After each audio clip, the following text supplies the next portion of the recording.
Panic chamber time. And of course, what more fitting player than Stefon Diggs, who we have new information.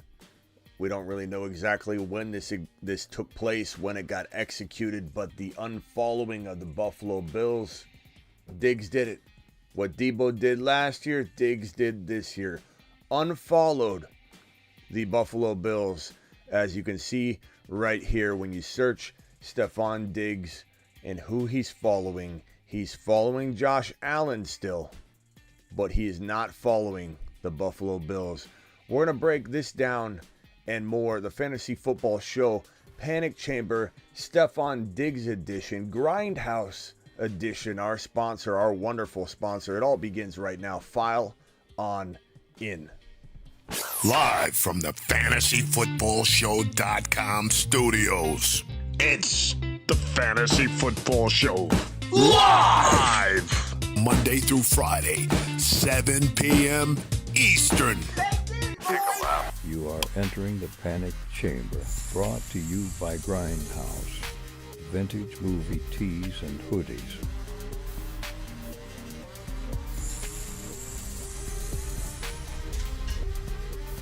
You are entering the Panic Chamber, brought to you by Grindhouse.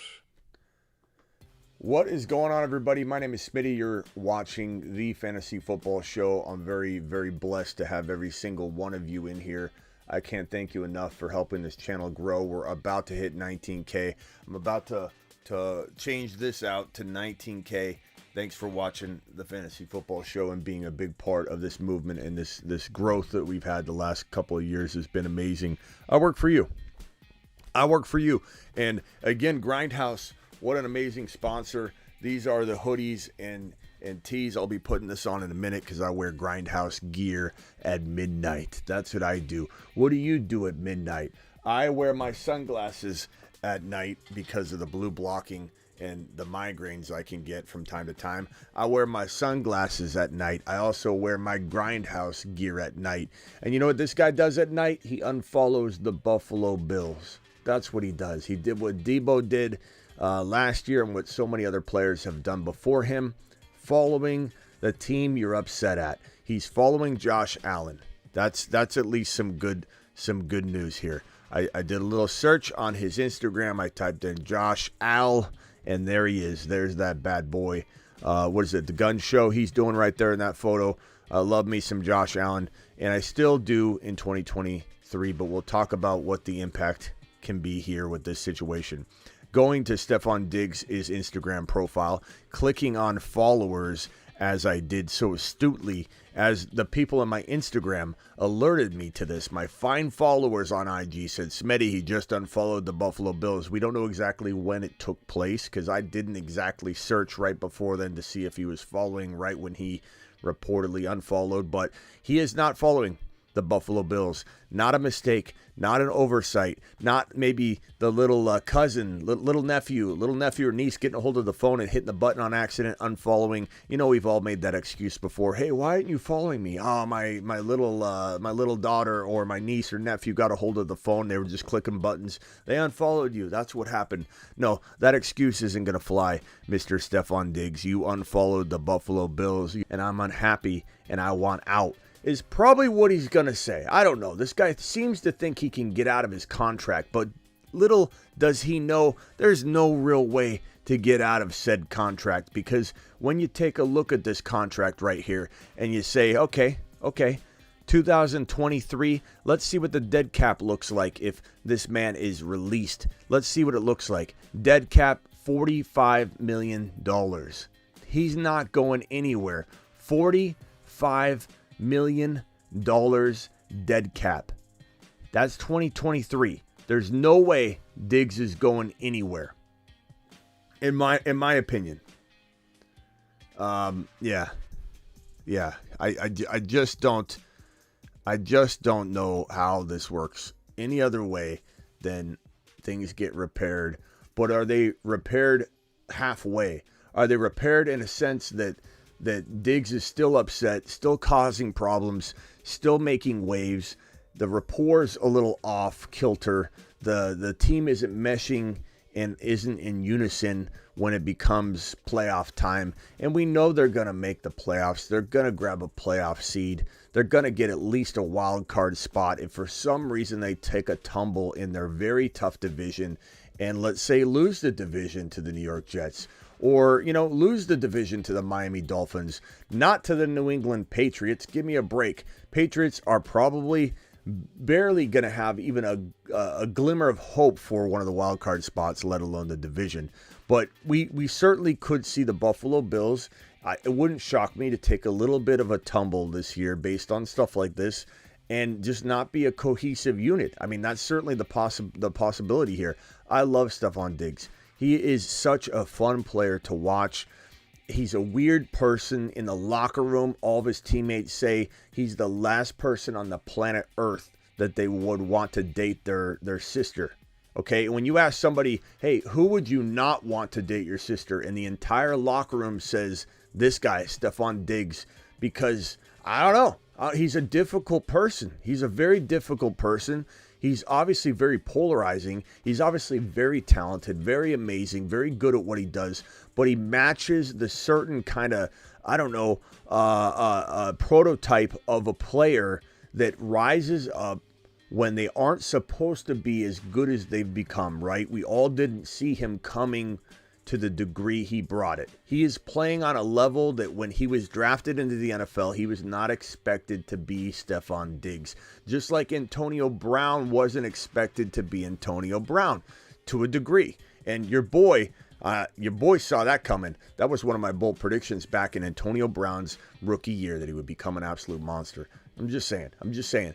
But Antonio Brown, in the grand scheme of things, people did not see him coming. They just didn't. There's so many examples of this. Devontae Adams wasn't supposed to be as good as he was, and he's a diva.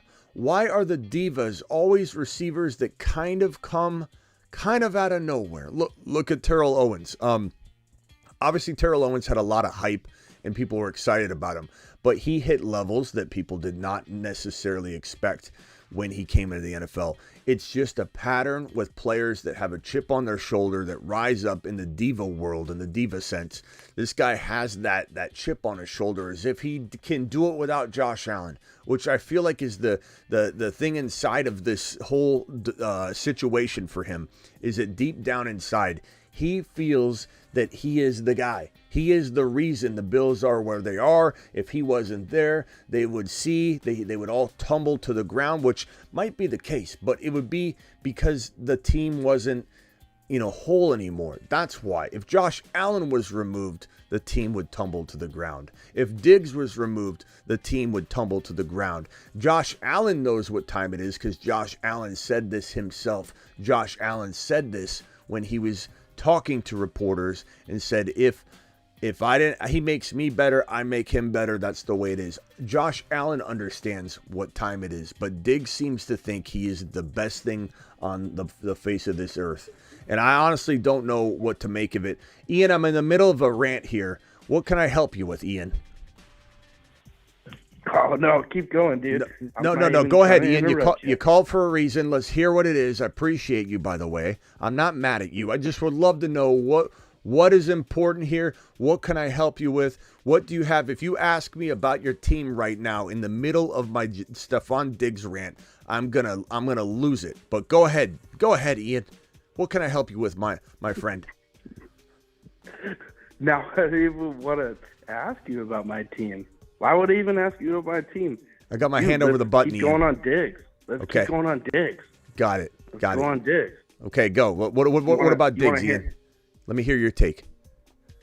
Dude, there's nothing to worry about. Diggs is going to be good. Why do you say that? Nothing. Explain to me like I'm an idiot. Nothing. Tell me like I know nothing about football, Ian. Tell me it's going to be okay and tell me why. Okay. Here, let me rock you to sleep, okay? Okay, thank you. I'm going to rock you to sleep. I'm going to rock you, okay? Whisper. They do this every time. Every wide receivers are drama queens. They are. It's okay. They're little drama queens. They want a little attention. It's going to be okay. You gotta give them a little candy or something. Hey, Ian, are you a big Buffalo Bill fan? No, I'm a Chargers fan. Okay. Let me ask you a question though. How often do these types of wide receivers, what I mean is a type of wide receiver that kind of has come out of nowhere in the sense that no one thought they would be one of the most elite wide receivers in the National Football League. And you can reference Antonio Brown. You can date back to even Devontae Adams. Tyreek Hill to a sense. I mean, we all liked Tyreek Hill, but Tyreek Hill did kind of elevate to a level that I think a lot of people didn't think he would elevate to. And it's just a pattern for wide receiver divas. Wide receivers are divas. The most diva players in the National Football League are wide receivers. But it fits a pattern. And Diggs is exactly that person. That player that was overlooked and had to, climb up in Minnesota, was traded to Buffalo. And in Buffalo, he starts carving out his role, rises to the top because Josh Allen rises to the top. They need each other. This is almost a Bill Belichick and Brady comparison. It's like who made who? Josh Allen make Diggs, or did Diggs make Allen? If you took Allen off of the team, Diggs would be nowhere near the same, if not a peon compared to what he is now, because who would be throwing the football? Josh Allen's way more important than Diggs in a sense, but if you took Diggs off the roster, would Josh Allen absolutely crumble? Would he not be able to replicate what Patty Mahomes is replicating in KC? And that's not fair because Kelsey's so much a big dog wide receiver. So when people say things like that, sometimes you got to back up and say, look, buddy, Tony and all these wide receivers with Kelsey is equal to Diggs. Okay, I think I got you there. I got you there. Yeah, hit me with it. All right. So Josh Allen just straight up isn't as accurate as you think he is. And I think that's why Diggs is frustrated, because if you look at a lot of the deep throws that happen to Diggs, it's always like 2 yards too short, or like a lot of the throws. Now, a lot of them are like on target and he hits it. Ian, I got to stop you there. Ian, I saw sorry. three people just left the live stream when you're going on this little rant here. We were at 110 and now we're at 108. Look, here's what I'm thinking, Ian. This has nothing to do with football. Why do I think that? Because Josh Allen said it. He said this doesn't have to do with money, doesn't have to do with football. This has to do with relationships. I do not think it has to do with Josh Allen throwing the football down the field or any accuracy concerns whatsoever. This is about the brass. This is about the staff. This is about relationships. Maybe Diggs... Look, you know what? I don't know if I'm reaching here, but maybe Diggs did something. The whole locker room said they don't want him dating any of their sisters. Maybe Diggs got into something. I have no idea. I have no clue. No, I'm just making that up. But that's kind of like what I'm getting at a little bit is it's not really Josh Allen's fault that some of the balls were like really misthrown. Bro, it's I think it's really just him being a diva. Right. But what I'm trying to say, Ian, what I'm trying to say is it's already been clarified. It has nothing to do with the play on the field. Maybe there's something to it that they're going to walk back and say, actually, it does have a mixture of that. But what's been said as of today is that it's not about Josh Allen throwing the football. It has nothing to do with the play. It has to do with the personnel. So I know what you're saying, but what you're saying we already know. It has nothing to do with Josh Allen slinging the rock. He zips it. Everyone knows he can zip it, like Denny says. He zips it. So anyway, Ian, I know you think it'll be okay. And at the end of the day, he's not going anywhere because his dead cap hit is $45 million. So I think we agree on that. Question is, how does this mess around with the chemistry?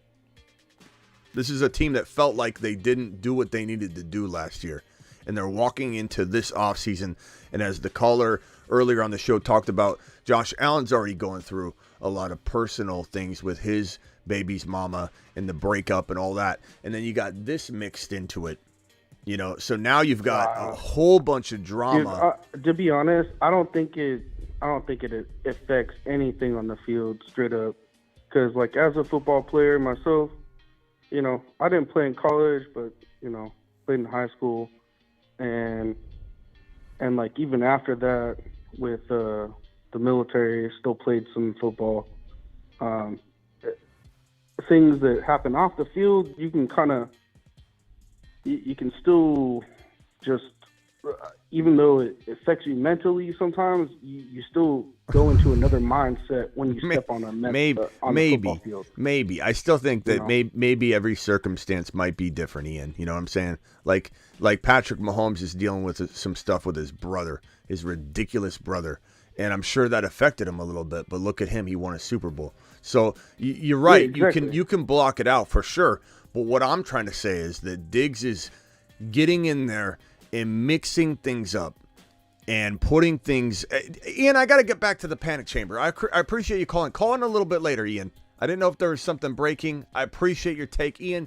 You are the man. Give me a bro fist against the screen there. Call in a minute. I got to get on with the panic chamber. Okay, phone lines will be open. Call back. My bad. No, it's all right. That's all right. It's my fault for answering. Okay.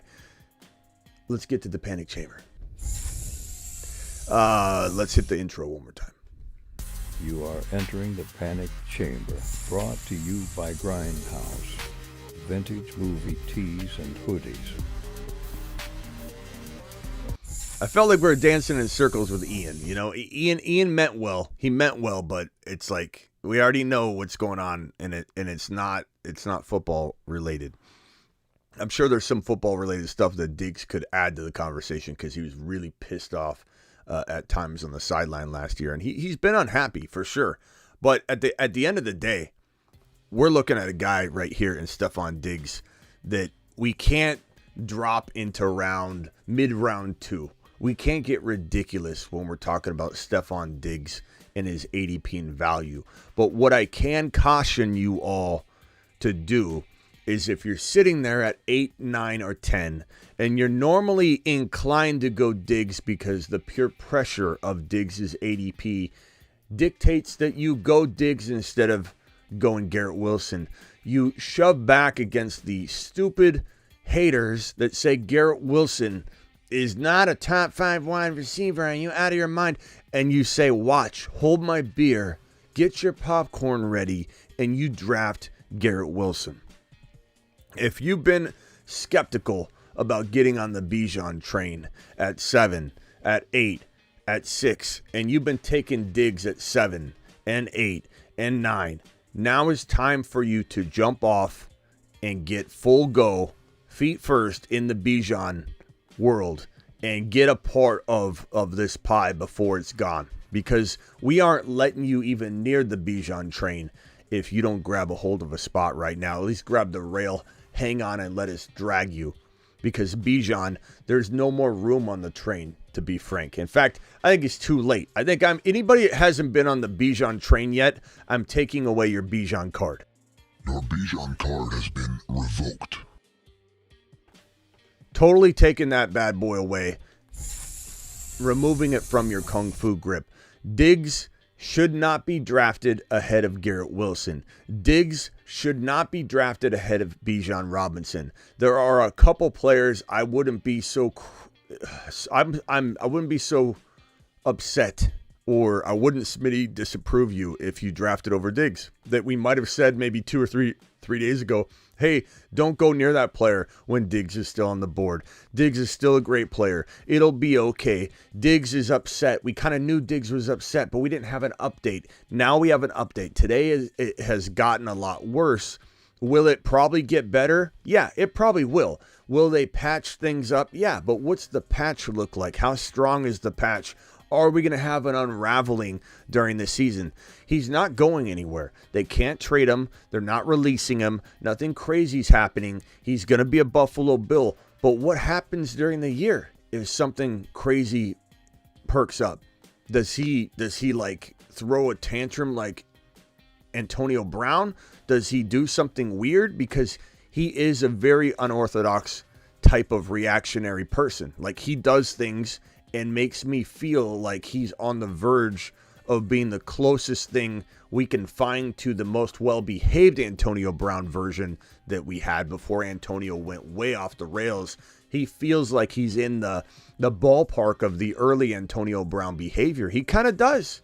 You can tell me I'm crazy if you want, but I feel like this is the most, I don't know, hard to predict wide receiver emotionally, besides maybe what we've seen of Kadarius Toney in the past, but we aren't seeing right now. He's not that stable of a player on the sideline. He's not that stable of a player in the offseason, and he apparently is so odd that his entire team feels very strangely about him. And whenever people asked him questions about dating their sister, is there somebody in this locker room you would not want to date your sister? And I'm not joking, this is a question, it was asked in a humorous way, but it was a question that every teammate was like, Diggs, I do not let Diggs near my sister. I wouldn't let him near my sister. And I know everyone's going to say this is like a crazy way to look at it. Smitty, you're being stupid talking about who would date your sister. But it's a personality type. He's a very odd and tough person to be around. He doesn't get along with everybody. And his behavior is erratic. I don't know. Take Garrett Wilson. My whole Panic Chamber episode is dedicated to telling you that he's in the panic chamber. I'm going to close the door because we're worried about this situation, and I'm going to advise you to go in a different direction within reason. Within reason means Garrett Wilson. Within reason means St. Brown. Within reason means maybe you go JT or a running back instead of Diggs. And JT, we got to worry about him too. He's kind of in the news, and we don't know if he's fully, healthy yet, but we'll find out. But truly, keep your sisters away from Diggs. Keep your moms away from Diggs. And maybe keep your top 8 overall pick away from Diggs. Go Garrett Wilson. You'd let Garrett Wilson date your sister, wouldn't you? The answer is probably yes. You would. You would. Would you let Diggs date your sister? The answer is no. And for that reason, I would love to get some of your thoughts. Terry Roberts dropping a super. Diggs needs to grow up. Yes, Terry, thank you for the super chat. He's an AB diva level. That's correct, Ron Navy. Appreciate both of you dropping those supers. The first supers of the night belong to Terry Roberts and Ron Navy. To the moon. Go, both of you. Now the phone lines are open. Now you may call in, Ian. Call into the show. Call into the show. Interrupting Ian. Called in a little bit ago. Interrupting Ian, you can call in now. We appreciate you. I don't want Ian to get upset. It is what it is. We got Aloha in the building. We've got Klondike in the building. First in the building tonight, though, was Travis Rowe with a yo. D Money was second in the building, although he claims to be first. Dan the Grim Reacher's in the building. Appreciate Naaman in the building. Navage, Aloha, Klondike is in the building. Sick Nasty is there. Marsman Ron is calling in. Carl is in the building. Carl Rowe. Look, Travis Rowe, your brother's in here. Carter Rowe. Carter Rowe's in the house. Attaboy. Logan NFL's here. Travis, appreciate you. Rock Out, Dakota Dave. Garling's here. Ron Navy. What do you make of this unfollow situation? I mean, it doesn't necessarily mean anything. He's just trying to make a point, but I don't know. Do you take St. Brown over Diggs? I kind of feel like at this point I might. Yeah, I mean, he's been acting up all year. I mean, all off season.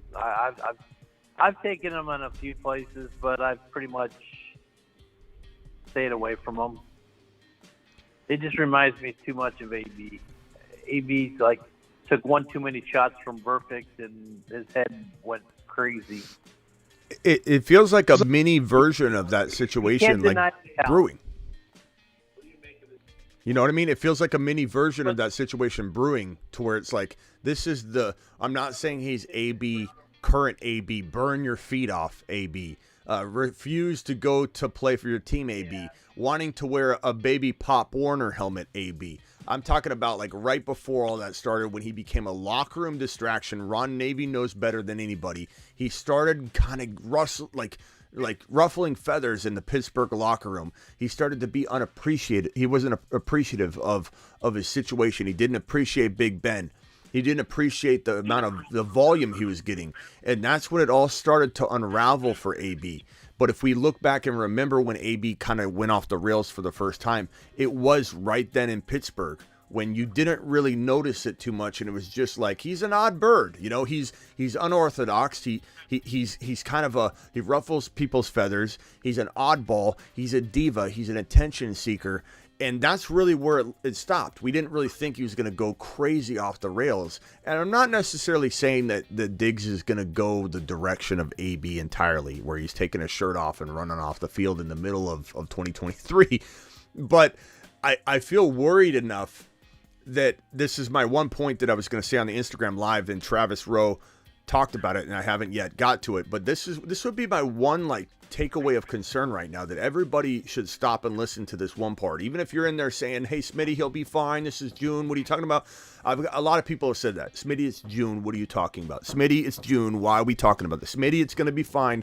Here's my one point of concern that I want everybody to listen to, okay?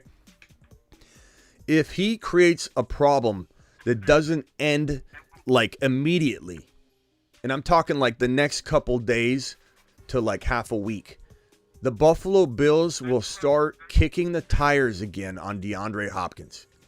And if DeAndre Hopkins feels like their only secure avenue to make sure that their season is not left in the hands of Diggs acting up or leaving the team, or we don't really know. I know a lot of you say it's going to be okay. It's going to be okay, Smitty. It's June. These things always happen. And Ian, you called in a minute ago and said it'd be okay, and you tried to tuck me in, tell me a little bedtime story about how Diggs is going to be fine.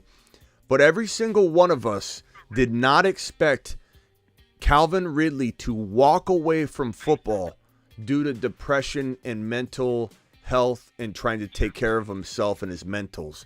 We didn't see it coming. So if we're going to try and identify where something like this could happen and kick us right in the nuts, and of course, we care about mental health, and I want to make sure I'm putting that out there. I care about Diggs. I hope Diggs is okay, his health first. Okay, now that that's out of the way, I still play fantasy football. I still report on fantasy football. I still got to watch out for the nut kicks, and you could get kicked in the nuts by this guy.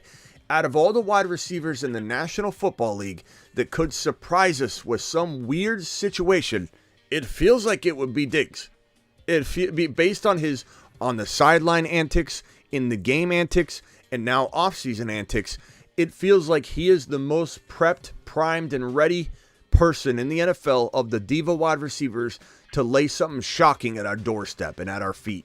And that's all I'm saying, is if he decides to do some kind of weird offseason maneuver, that maybe he comes back around, the Bills have to look out for the Bills. And maybe they say to themselves, we got to go after Hopkins just in case this thing unravels. We're not getting rid of him. $45 million dead cap. There's no way to trade him. There's no way to cut him. There's no way out of this $45 million dead cap. That is monstrous. That's one of the biggest dead caps you'll find in football. So that's not in play right now. At least it'd have to be some weird circumstance that we have not thought of that would allow Diggs to go elsewhere because of that dead cap.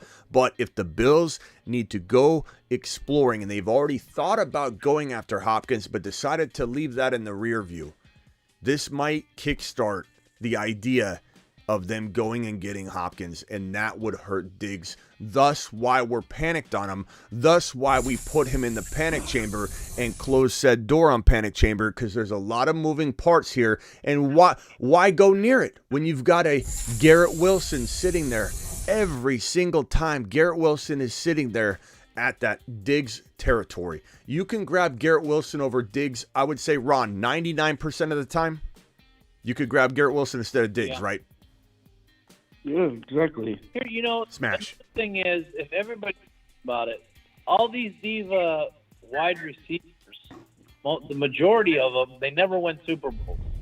And the other thing is they put themselves before a team, and then they inject a poison into the locker room that's not healthy for the team as a whole, but they don't care because they're all about themselves and not about the team. And that's how these diva wide receivers seem to work.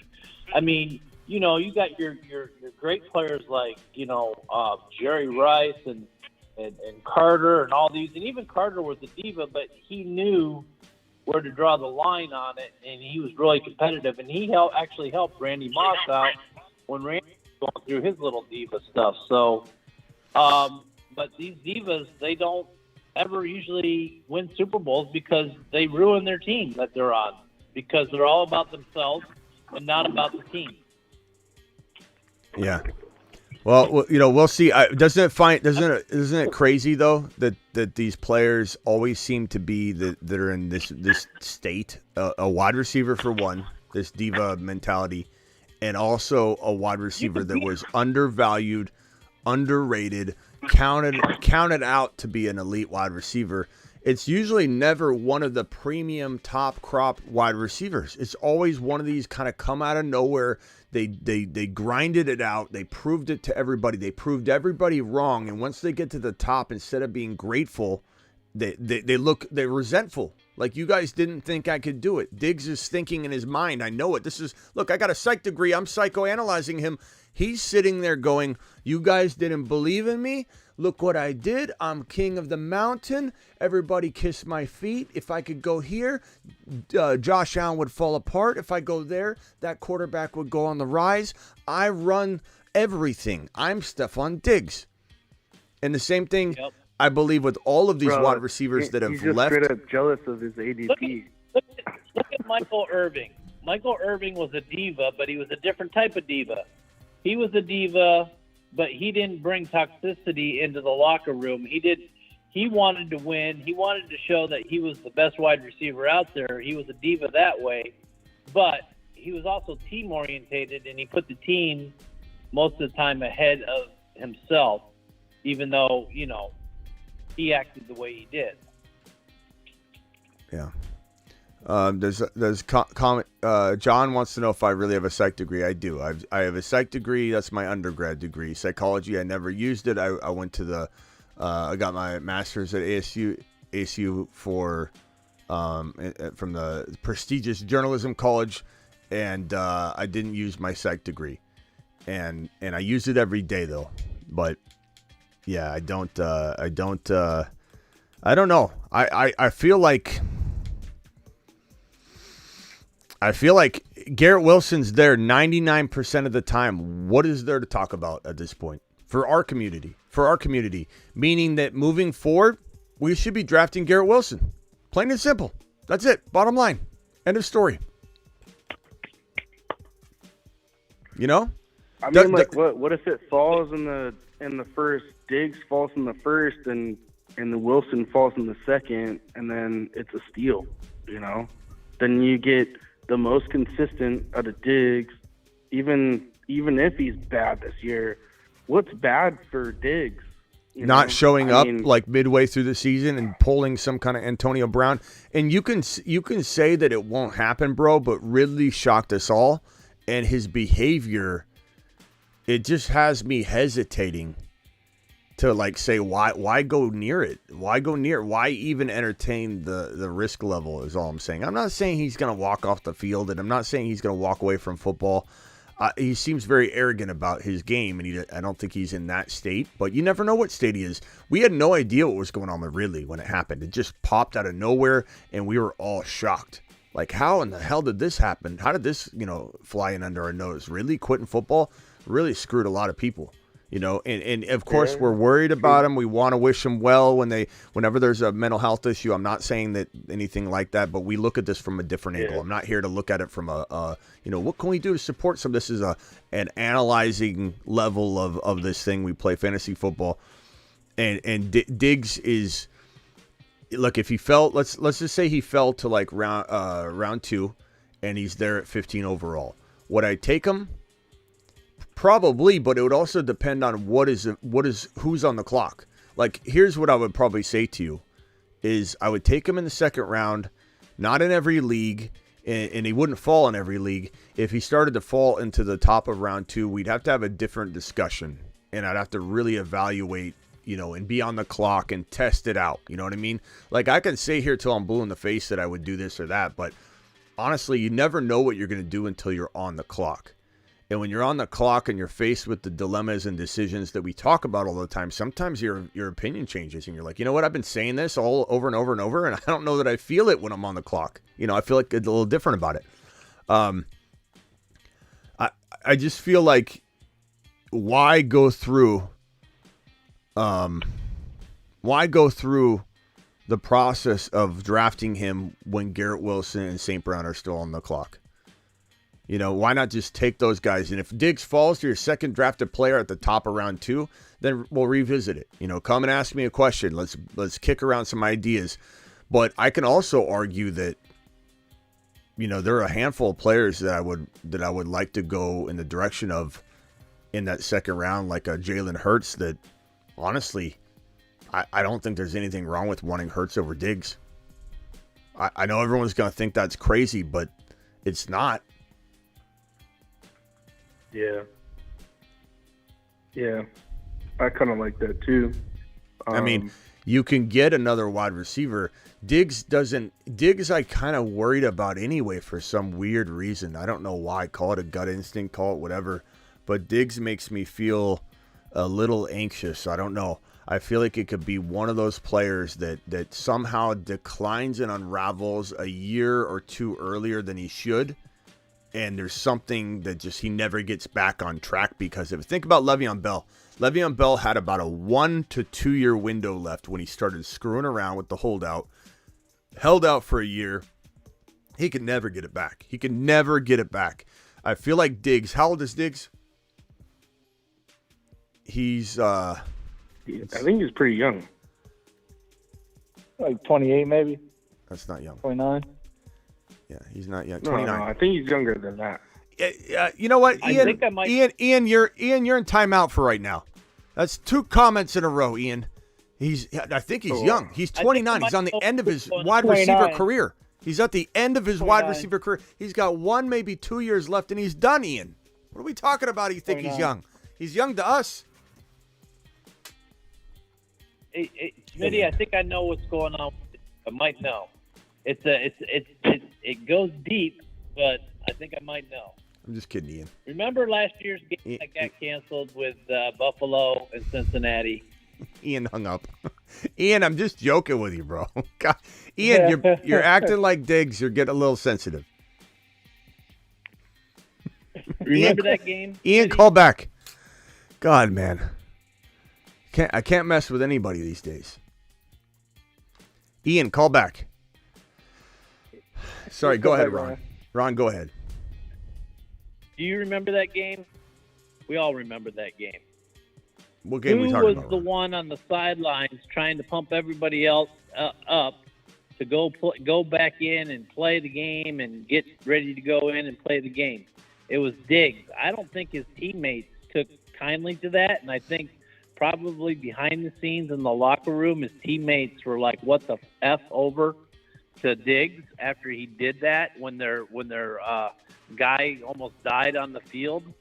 I think it goes back to that. I think, and then now Diggs has taken exception to that, and I think it has to do with that because if you go back and look at that game or the first part of the game when they were on the thing, Diggs was on the sideline trying to rally everybody up to go back in and play.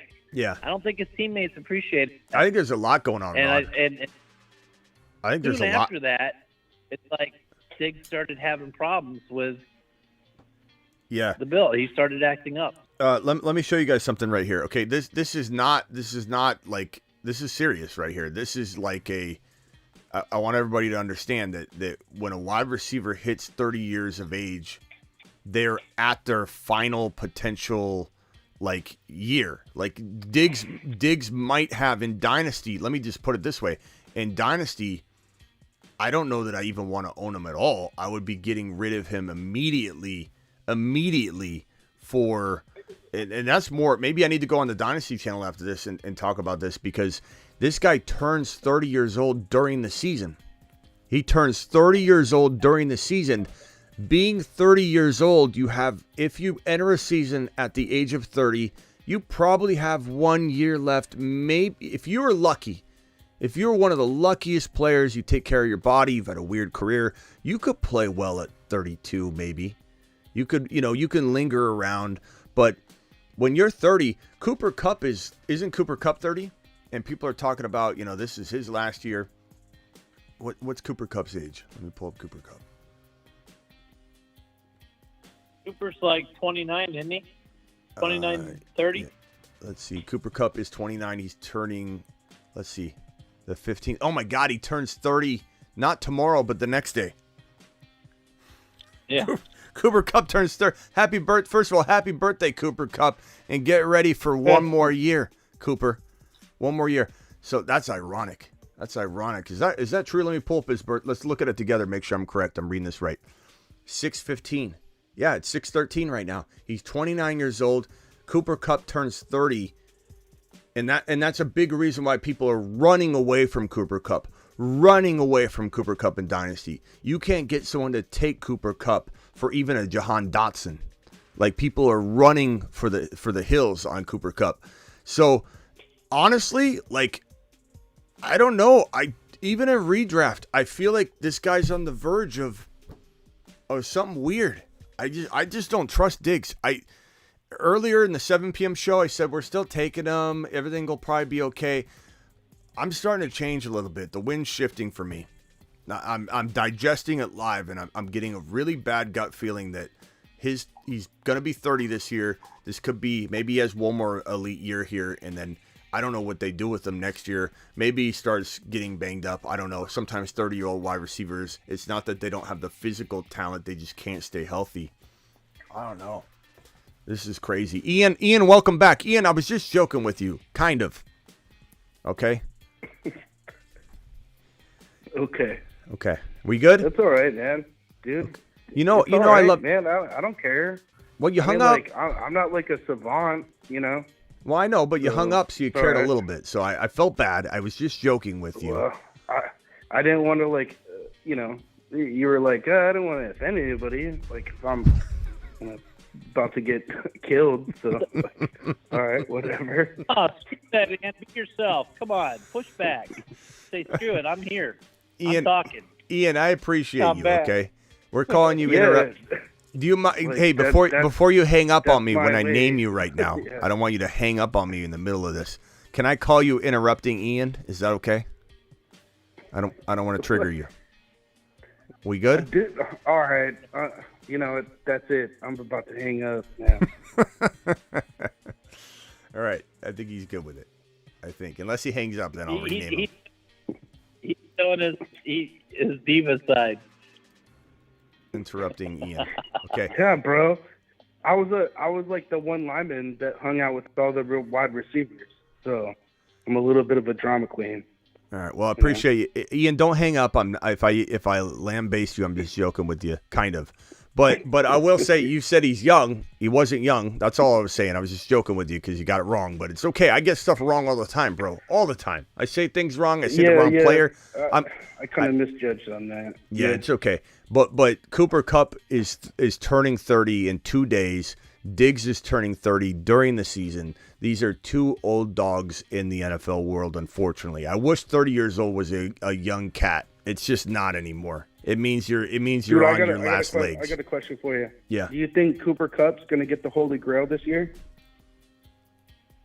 No. He's 30 years old. I mean, it's one last year. I don't believe in Stafford, bro, but I'm hearing great things about Stetson Bennett. Right? Or no. Yeah, wait. Yeah. Yeah. He's having Stetson Bennett's having a nice little camp.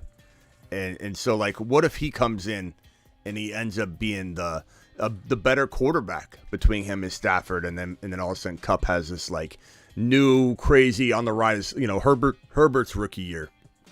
You never know. Stetson Bennett was not out of nowhere either. Coming out of the combine, if you look back at when we evaluated the quarterbacks, I did say we all talked about it when Stetson Bennett had such a good combine. We said this could be that guy. He could be the one guy that's not in the conversation of him and Hendon Hooker. Could be like the guy people are overlooking. and Bennett could come in and just be like the best quarterback of all of them. He seriously could be. Stetson Bennett's really good. I would just say that Cooper Kupp, let me put it this way. Or Ian, what makes you say, and I'm not trying to attack your stance here. I just want to get a natural reaction from you so that I can then dissect it, not in a negative way. Sure. What's making you say, can Cooper Kupp get the triple crown or however you want to put it? What makes you think Cooper Like the Kupp's Holy Grail? Yeah, what makes you think he's going to get that triple crown? Because he's Cooper Kupp? Because that's typically what people say. Like, I think it's I think a lot of people underestimate the Rams in LA and how much they buy free agents in the off season. So we'll see.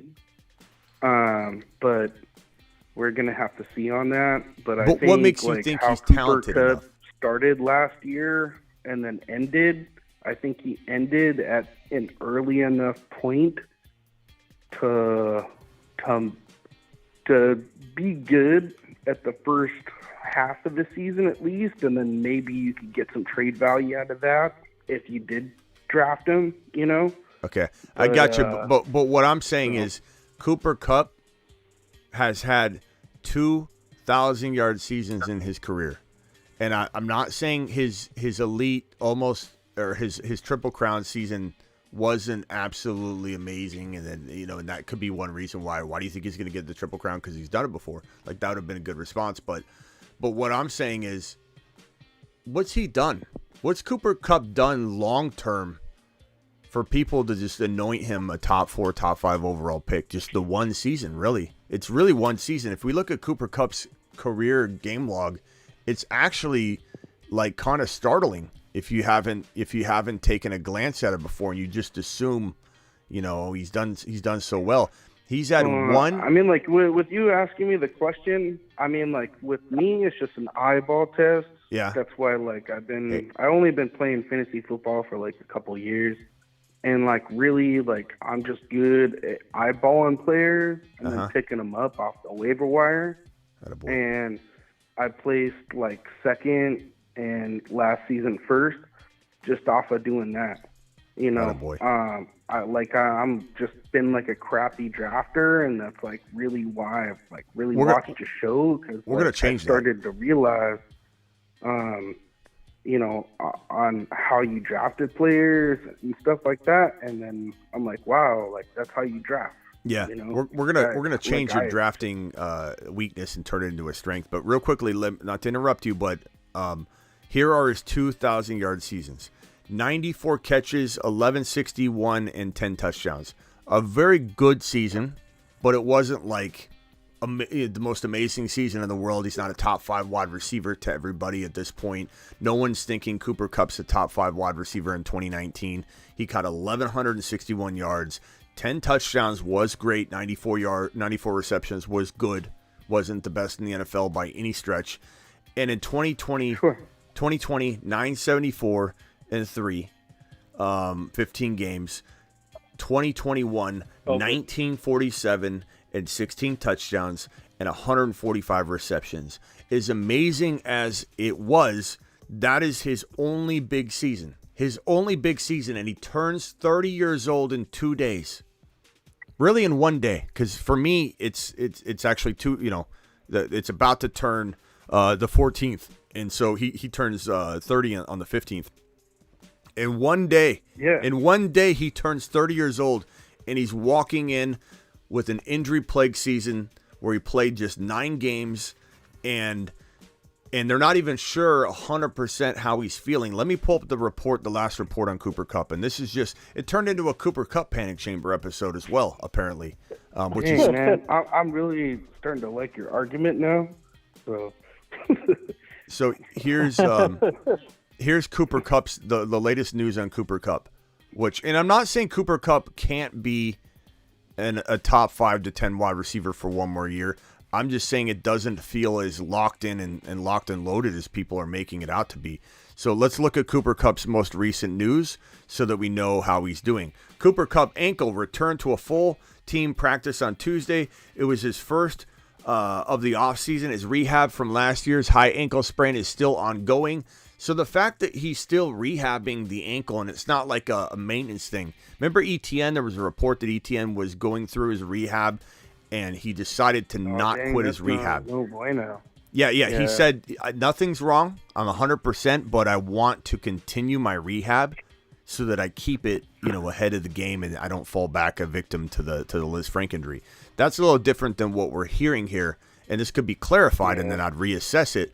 But he's still ongoing from his high ankle sprain. Like, that was a bad high ankle sprain for him to still be rehabbing. He says, I feel right now we've been pushing it pretty hard. I feel like I'm asking for more, wanting to do more, and feeling like you're getting held back versus feeling like they're pushing you to do more. We're in a good place now where I feel like I want to get out there and play, Cooper Kupp said, leaving the decision on when to get him going to the team's medical staff. He's not even full go. That's a pretty strong argument, because Cooper Kupp's, like, his strength is his cutting, and, like, you can't cut great with a messed up ankle, and I know that. So, Smitty, can I say something about these ankle sprains? That's a tough thing. So yeah, that's a really good point. Who's muffling in the background right now? Is that Avi or is that Ethan? That's Ethan. Ethan, muffling Ethan. Go ahead. With these ankle sprains, the high, I don't know why they call it high ankle sprain.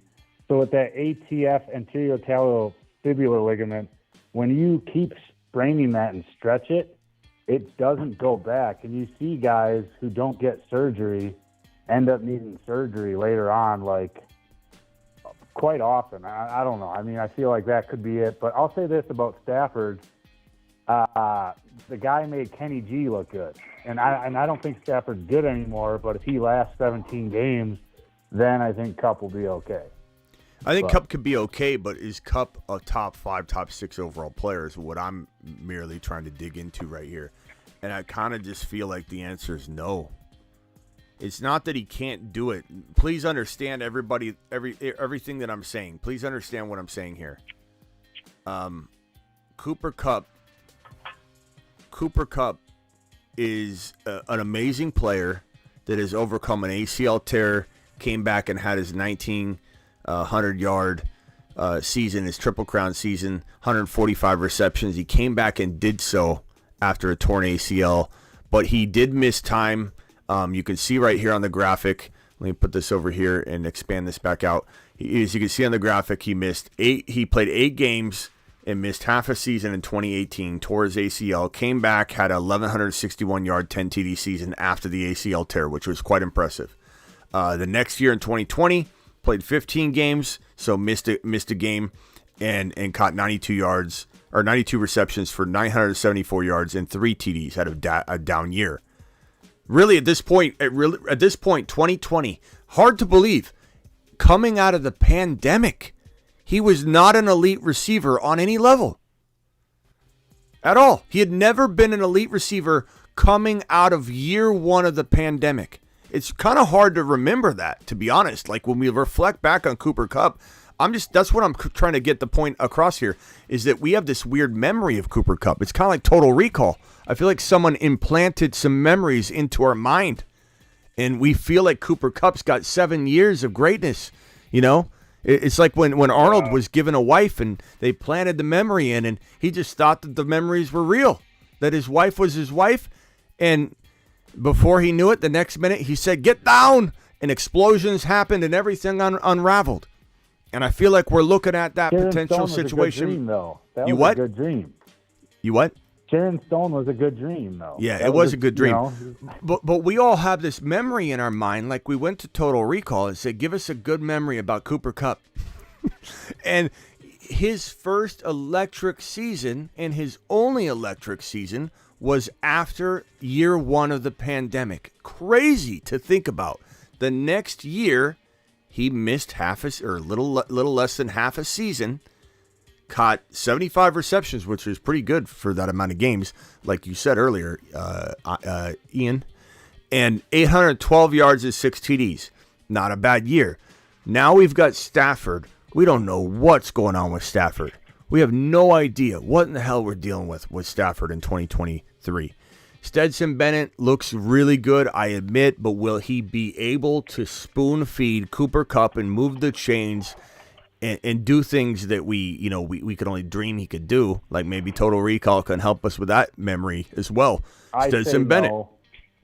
But my question would be, if Stetson Bennett is pretty good and he gets in there, I think Cooper Kupp's looking at a sub-10 touchdown season. And maybe he has like 1,200, 1,300, 1,400 yards with good reception totals, but it won't be the triple crown. It won't be the well-rounded season. I fear Cooper Kupp will never return to top 5 overall value. I think maybe he's a second-round type wide receiver that will put him in the conversation of, I don't know, like could he be Waddle good for another year? I think, yeah, he could. That would make him like a second, third round wide receiver. I wouldn't mind that. Could he be T. Higgins good for one more season? I think so. I think he could be T. Higgins good. That means he's not necessarily a bust unless he can't stay healthy. He turns 30 years old tomorrow. I don't know. Guys, I think I'm putting Cooper Kupp in the panic chamber. The thing about Cooper Kupp that people that, you got good memories of him. Everybody's got good memories of him, but he fell behind other receivers when he first started out. And what we remember, though, is he'd have a lot of flash plays, great flash plays, where they would use it, where when he got his opportunity, because he didn't get a lot of opportunities.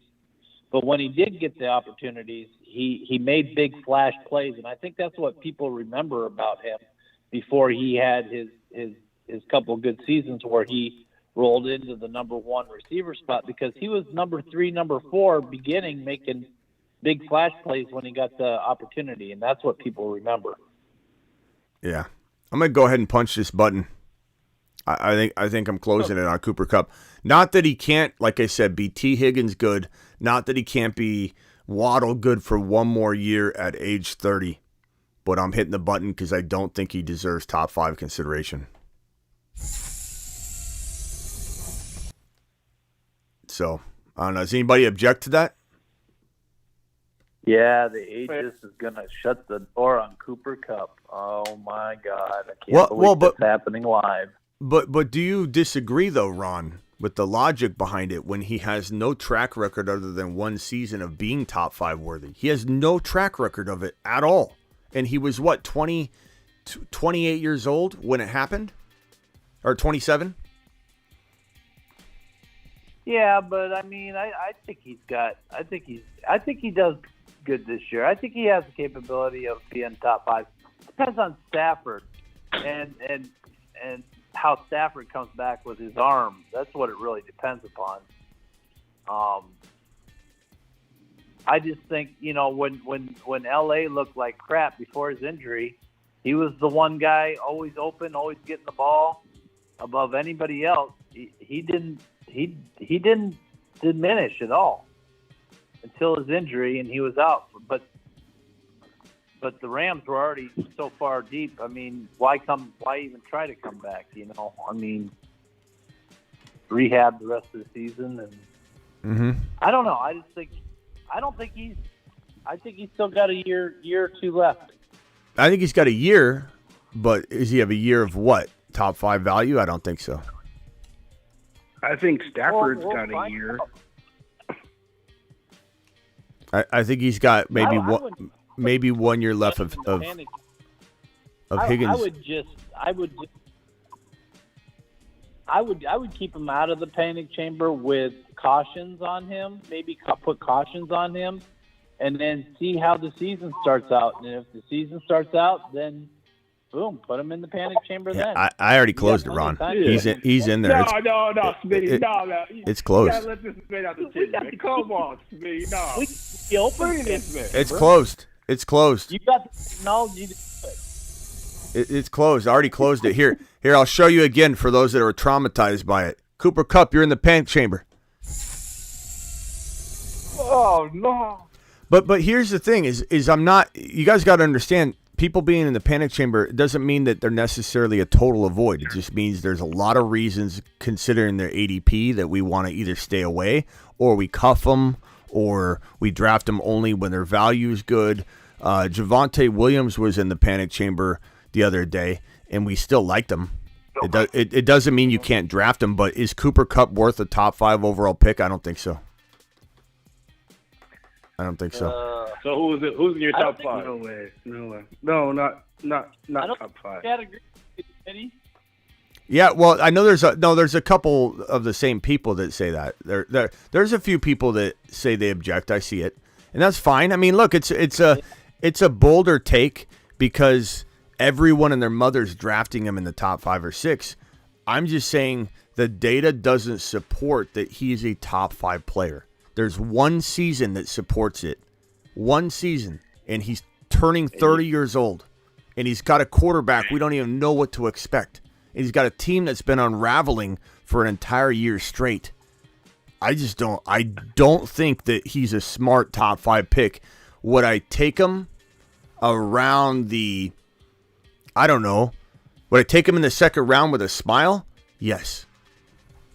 You know what the difference between that season and another seasons were? What? Matthew Stafford. Right. All right, Smitty.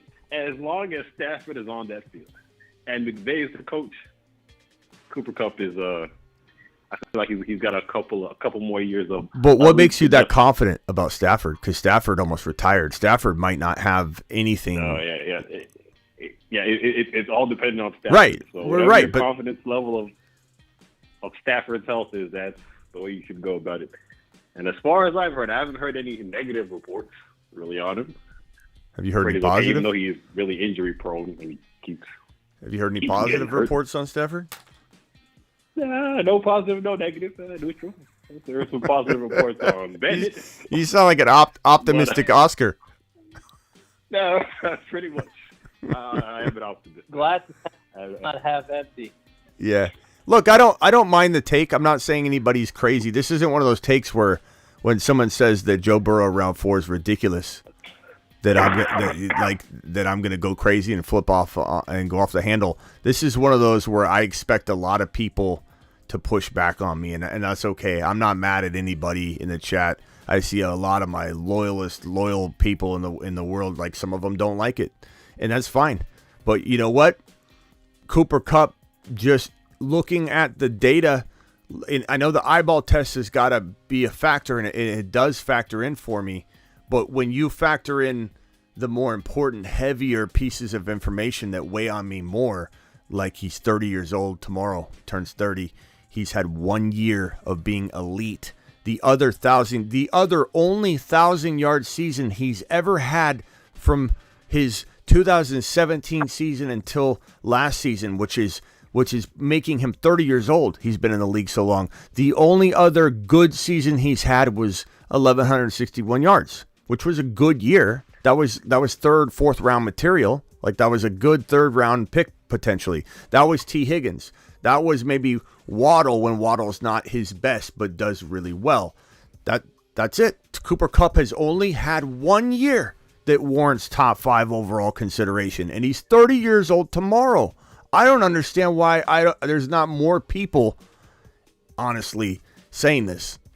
I feel like I'm not out of line here at all. I feel like, Ron, maybe what you're hearing me say, because of the way you said you shouldn't put him in the panic chamber, I'm saying put him in the panic chamber, but I still think he'll produce like his 2019 line. Could he get maybe 1161, 90 receptions and like 6-7 touchdowns?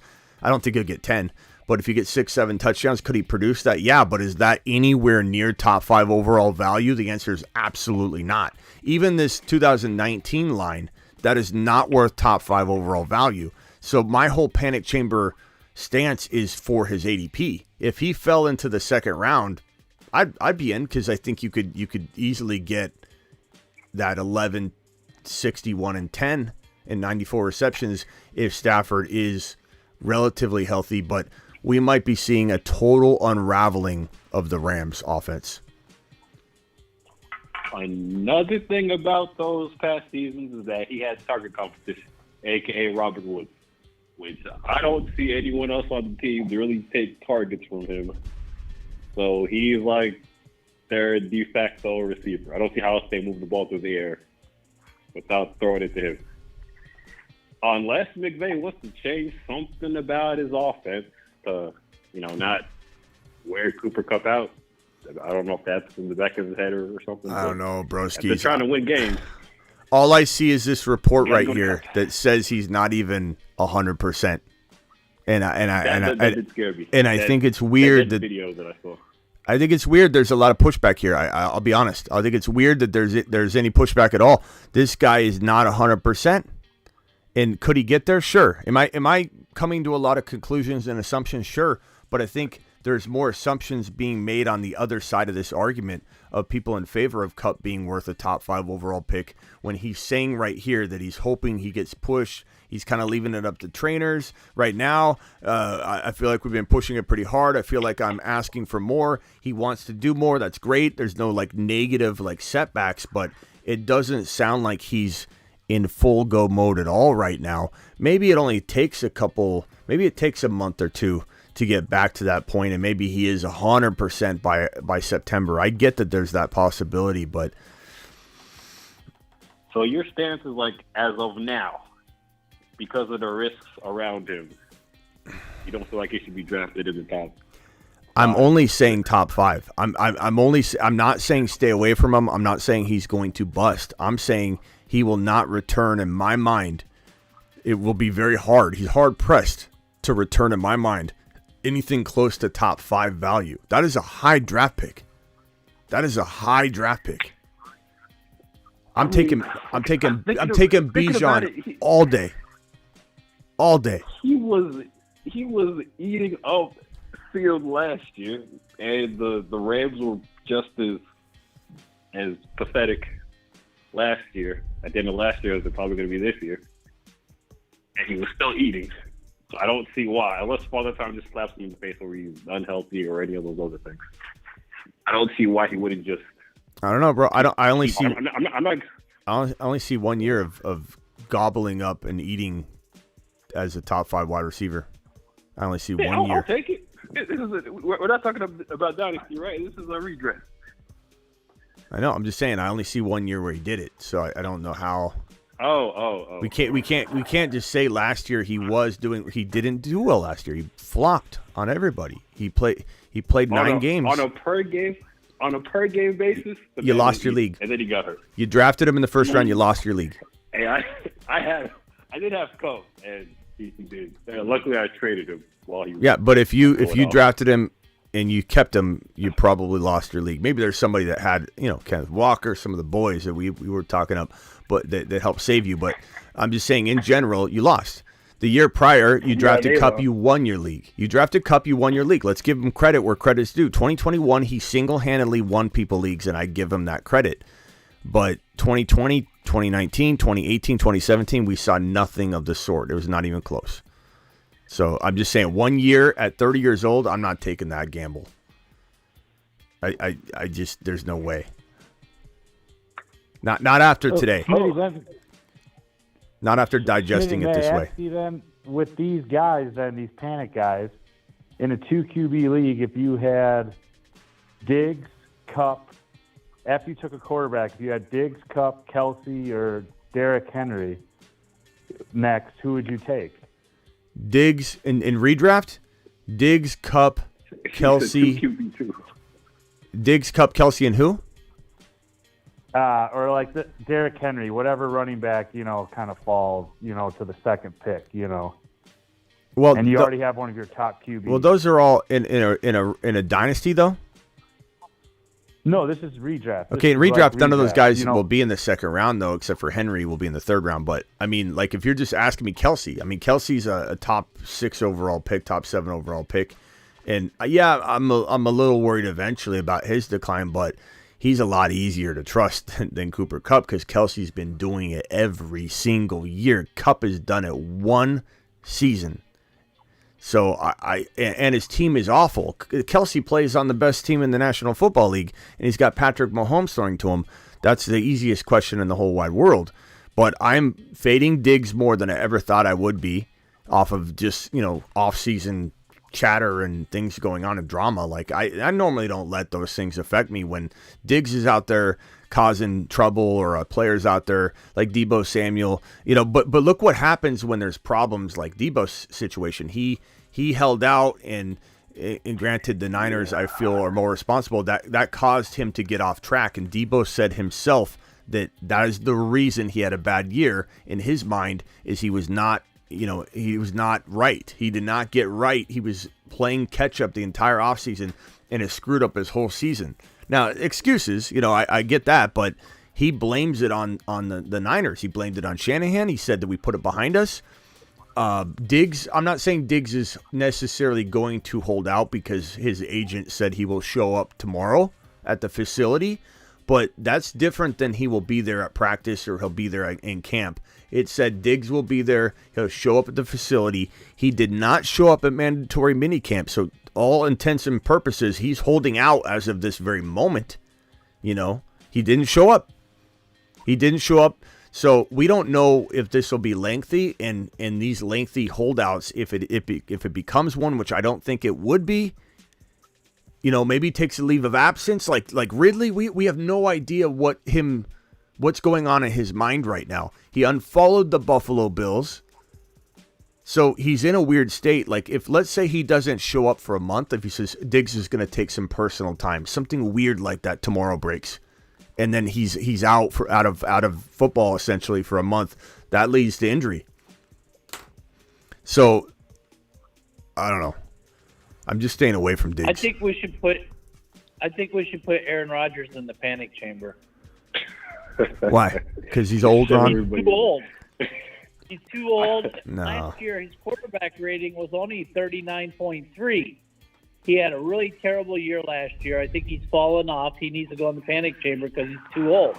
Nah. He's 39 years old. He needs to go panic. Ron, you should be happy. Ron, you should be happy that I don't have anything against old man Aaron Rodgers because it proves that I'm not through and through just against somebody that turns 30 years old. No, it doesn't. If it would have been anybody else, you would have put him in the panic chamber. No, Tom Brady. I kept liking Tom Brady. I had nothing against Tom Brady. There have been other players. Untrue. False rumors. No, last year you said you called Tom Brady ain't going to do well this year because he's got too many distractions. Yeah, but that had nothing to do with age. And once, like I've talked about him, if he was to go, let's say to this location or that location, his talent has not dropped off. That's what I mean. I've never said Brady's age has affected his ability to go out and win a championship in the right scenario. I was more so saying he was not in the offseason. And I was right. In the offseason, he wasn't there. And the whole thing kind of fell apart. There was injuries too, but they were a disaster. And he should have been there in August. He wasn't, and that was bad. But that had nothing to do with his age or falling off talent wise. I'm not against older players, Ron. There's just rhyme and reason to it with running backs. 100 yards last year. His quarterback rating was the lowest ever at 39.3. How do you not be concerned about him at 39 years old in the crappy year he had last year? No one's better than Rodgers pre-snap. He's the best pre-snap. Yeah, if it was still COVID and there was no one in the stands, he'd dominate even even Hey, I bet Peyton Manning is pretty good pre-snap right now too. Well, if he was playing by himself, Aaron still's got an arm, man. Rodgers will be fine. Ron's playing contrarian. He's just trying to put someone in the panic chamber that's older. I'm not falling for it. I'm not falling for the bait. Hey, Smith, have you drafted any Aaron Rodgers in baseball? Yeah, I have. I've drafted Aaron Rodgers and Jordan Love together all the time. He's one of those players. I always seem to skip. I skip this guy a lot too. I'm not gonna lie. A little bit of fear of last year. Aaron Rodgers is playing with Aaron Rodgers. Look, there's a little bit of everything that gets factored into a fantasy football evaluation for me. If Aaron Rodgers was to go somewhere very bad like the Raiders, I might say to you a very different thing because I'm factoring in everything when I'm doing an evaluation. Look, even tonight, Someone said put Ron in the panic chamber. Yeah. Look, I am. I'm too old for this show, Smitty. You I are. need to go on the panic. You are. Let's put Ron. I'm too old for this show. Get off Ron's lawn. Hey, Ryan. Hey, you know what? You should tell Ron to put Kirk Cousins in the panic chamber too, because his schedule is pretty terrible. Here's what I want to say. He's only going to have like 5 good games. Aaron over 4,000 yards every year except one. Okay, hold on. Hey, Rod, I'm with you. I'm with you. Here's one thing though I want to say. Hold on 1 second, guys. He's only going to have like 5 good games. Guys, hold on 1 second. Aaron Rodgers, if he had gone to the Raiders, I would be telling you a whole different story. You know what I'd be telling you about Aaron Rodgers? A lot of things would be different if Aaron Rodgers was in a Raiders uniform. You know what? You know who I'd be talking up? Devontae Adams. I'd be talking Devontae Adams up as a top 5 wide receiver. Aaron Rodgers would be force-feeding him. They'd be playing from behind every single game. They'd be losing games. Part of me would be worried about injury for Aaron Rodgers getting clobbered, and I would be concerned about him forcing the ball, having a pretty bad season in some respects, and having some good statistics like passing yards, higher interceptions, less touchdowns, but good production being fed to Devontae Adams as he just spoon feeds him. There'd be a very different tale being told about Aaron Rodgers if he was in a Las Vegas Raiders uniform. So a lot does factor into where a player is. So Ron, to a degree, there's a lot of concern for a 39-year-old quarterback, a 40-year-old quarterback, a 44-year-old quarterback in the case of, Tom Brady playing as long as he did. There's always going to be concern with that. But when you mix in the fact that Aaron Rodgers is playing arguably the best defense in the National Football League on a daily basis in practice, does anybody think that Aaron Rodgers isn't fine-tuning his game more than he's ever fine-tuned it before in his life? His mentals are probably the most prepared he's ever been. He's going up against Sauce Gardner every single day. This guy's going to be ready to rumble. And am I concerned about him getting injured? Yeah. Yeah, I'm concerned about an injury. I am. Sure. No, I mean, he already got an injury in the OTAs. Yeah. I'm concerned. I'm admitting that, Ron. I'm admitting it. I'm concerned about injury. He's 39 years old. But he's got so many other things going for him. That's the only red flag. And if you back him up, I don't think he's going to suffer the likelihood of a season-ending injury. Anybody can have that, but I'm not concerned about that. I'm concerned about nicks and bruises and bangs and things like that. But Aaron Rodgers has proven to play through a lot of injuries, and I believe he's set up better than he's ever been set up before in his entire life. And so we're about to see him potentially make, maybe because of all this Buffalo Bill madness going on right now, Rodgers might win that division. And I think Rodgers is going to have an amazing year. He's also got the biggest chip on his shoulder over the way Green Bay tried to pack him away and send him off into the sunset. And he said, no, I'm going to go somewhere. He strategically picked the Jets. In hindsight, there was no other place to go. The Raiders seemed exciting for Devontae Adams, but there was no shot to win a Super Bowl in Las Vegas. He knew that. He went where there's the number 1 or number 2 defense in the National Football League that he gets to, like I said, practice against every day. And guess what? This Jets defense gets to practice against Aaron Rodgers too. So this number 2-ish defense in the National Football League becomes my number 1. Because I think that cascades back and forth all day. Jets are going to ball this year.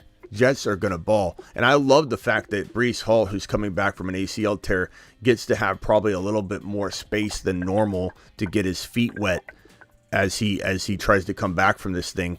And he's going to have just kind of like open space a little more than normal. Who's like sucking down some ice or what's going on in the background there? Somebody Sounds like spray paint.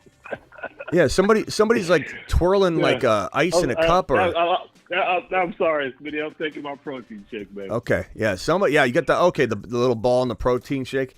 I got you. Yeah. All right, who is that? Who is doing that? No, Okafor. Who? Okafor. Oh, Okafor. Are you pumping some iron right now? No, but I'm fresh out the gym. What are you benching these days, Okafor? What are you benching? What can you throw up? I mean, I don't max. Like, I feel like after high school, college, people just don't max anymore. But I'll do like 4 sets, like 5 sets of 10 and 225. Okay.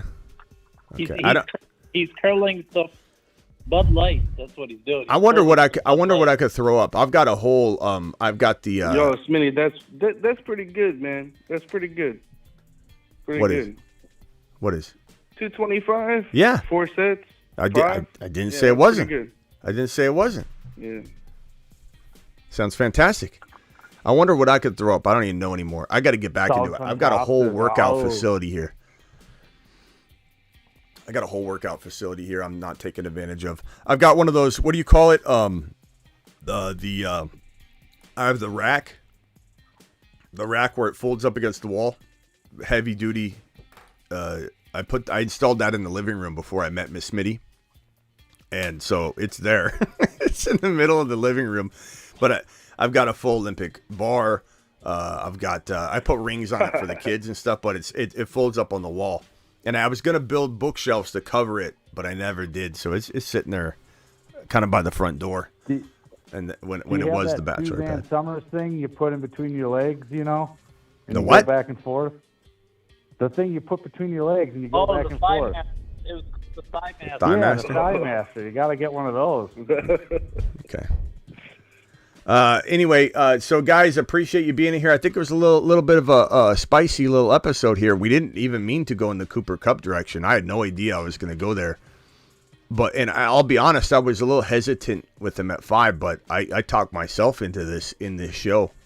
This wasn't something I prepared for, but just looking at all the factors, digesting it live, I'm telling you, I don't think I'm going to change my mind tomorrow. Like this is some kind of late night crazy idea of mine. I'm looking at it. 30 years old tomorrow. 30 years old tomorrow. One elite season. Crumbling squad where we don't know what the hell to expect out of the Rams in 2023. Maybe Stetson Bennett is the next coming of Kurt Warner. We'll see. Blackbeard, Smitty, what do you think about the either Cam Akers or Miles Sanders, or take Cam and Evans like late, super late, like 14th round or something? Cam Akers? Yeah, like what? if I did like three or four wide receivers. Well, he's going a lot earlier than round 14, bro. Cam Akers is going way earlier in round 14. Cam's going like fifth.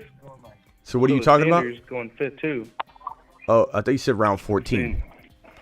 So no, I was saying Evans as his cut, but Zach Evans. Okay, gotcha. Yeah, Zach Evans and Akers together, I suppose, but I do feel like the Rams aren't going to have a very successful year. But anything could happen, man. I mean, they could look. Stafford could have a good season, and I'm not expecting that, and that would be something that I'd have to recalculate some things. But I haven't heard anything good about Stafford, like you said. Whoever it was, I think it was Isaac. I haven't heard good or bad really, but this guy was like potentially going to step away from the game. And he just kind of like showed up. It wasn't even like we heard much about it. Just all of a sudden it was like, is he leaving? Is he not? Is there something wrong? What's going on? And it's like all of a sudden he's returning.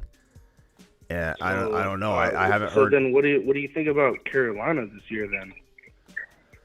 I think Carolina is going to be interesting, and I think I like Bryce Young a lot. I don't know how quickly he'll develop. I think Anthony Richardson, whether he develops as quickly or not because of his ability to run the football, makes him an immediate fantasy football threat. But I also think that we could see Anthony Richardson become a lot better like 3, 4, or 5 weeks into the season, and then he becomes something really special.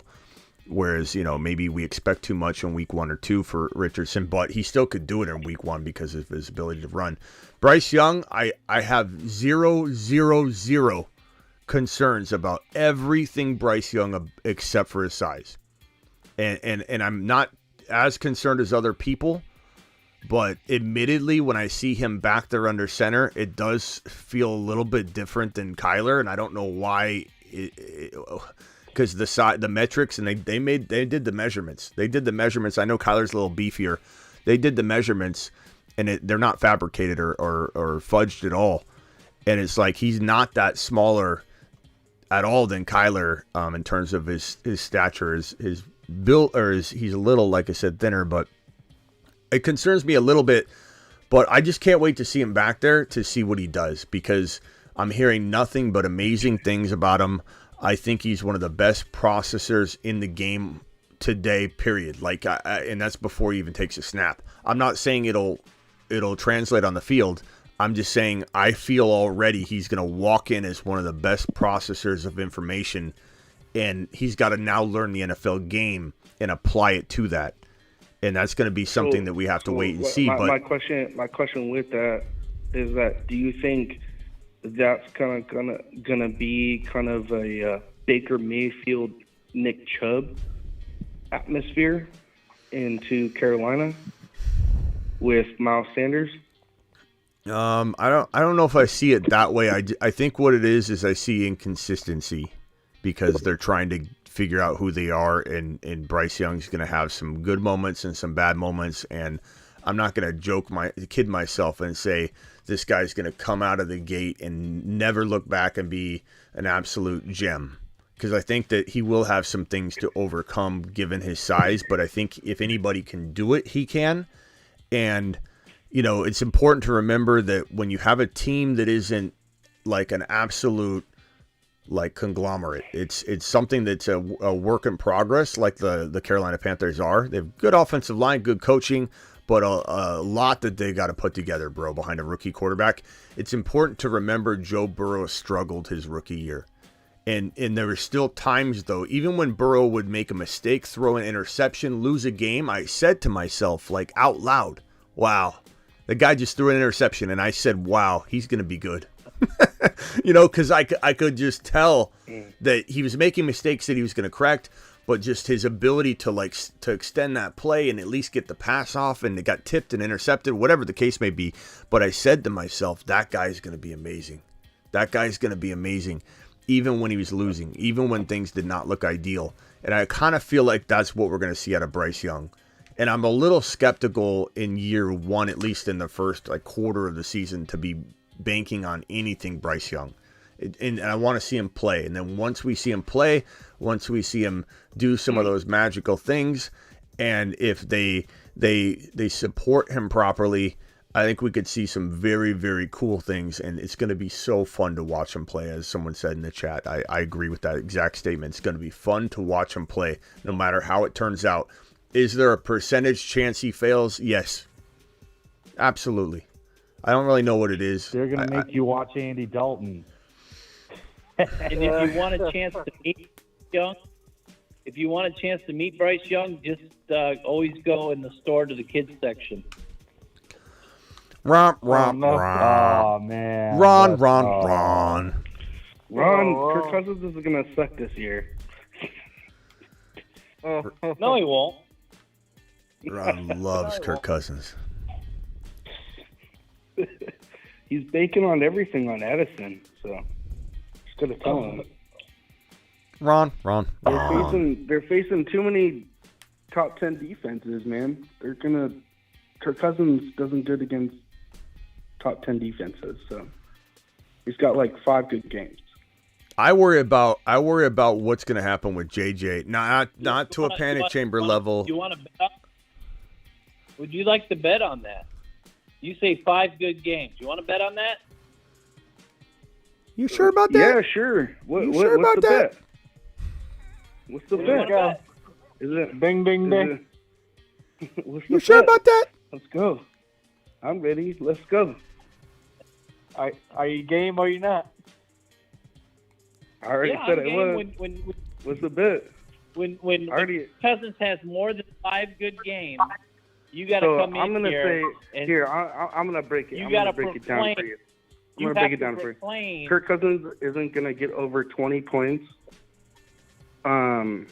He's not going to get over 20 points more than 5 games. I wouldn't take it. What format are we talking about? You said he's going to have 5 good games all year. 6 That's points, what I'm saying. 4 points. That makes me even. That proves my point. Sure of yourself. He's not going to have more than 5 good games, and now you're trying to. He's not going to have more than 5 20-point games. Why you switching it up all of a sudden? No. The 20 is fair. You can look at his Is there a stats. number? Go ahead and look at his. Take it, Ron. Look at his stats. Ron, Look at his stats. Take it. Take it, Ron. Take it and run. Grand Theft Easy money. No, I said I'll bet you that he has more than 5 good games. I'm not talking about JJ catching touchdowns. I'm not talking about Addison catching touchdowns. I'm talking about him throwing the ball. interceptions and throwing like Who's 4 gotta throw them touchdowns the and ball? 3 interceptions and Who's some gotta other throw them stuff. the ball? You know? If JJ gets over 1,900 yards, who's throwing them the ball? If Addison gets over 1,200 yards, who's throwing them the ball? I would say that would be Kirk It Cousins. don't matter when he fumbles and throws interceptions. What are you talking about? The only problem with Minnesota is their defense, And when he gets not their sacked offense. and he tries to run Come on, for man. negative 2 yards. Back in Ron, take the bet. They have Ron, take it and run. an NFL history. Just take it already, Ron. So when Cousins has more than 5 good games, you got to come on. You got to come in here, and you got to proclaim that Hey, Ron man, Navy anybody is can throw the ball. all Cousins talk, and Cousins is the 1, man.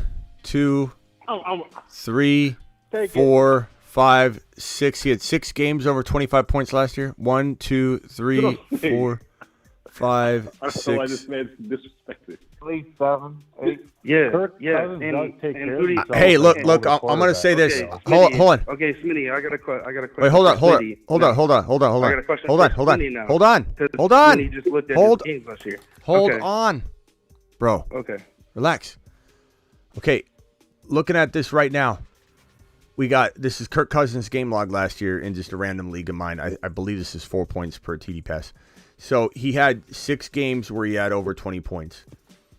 So not a crazy, his particular stance isn't crazy off of his amended thing, but saying not a good game, I could see where Ron's like, wait a minute, this doesn't sound like what you were just saying. Now you're kind of backing off a little bit. He had a pretty good season last year, obviously, and he only had 6 games over 20 points. So I think it's not that outlandish to say 5.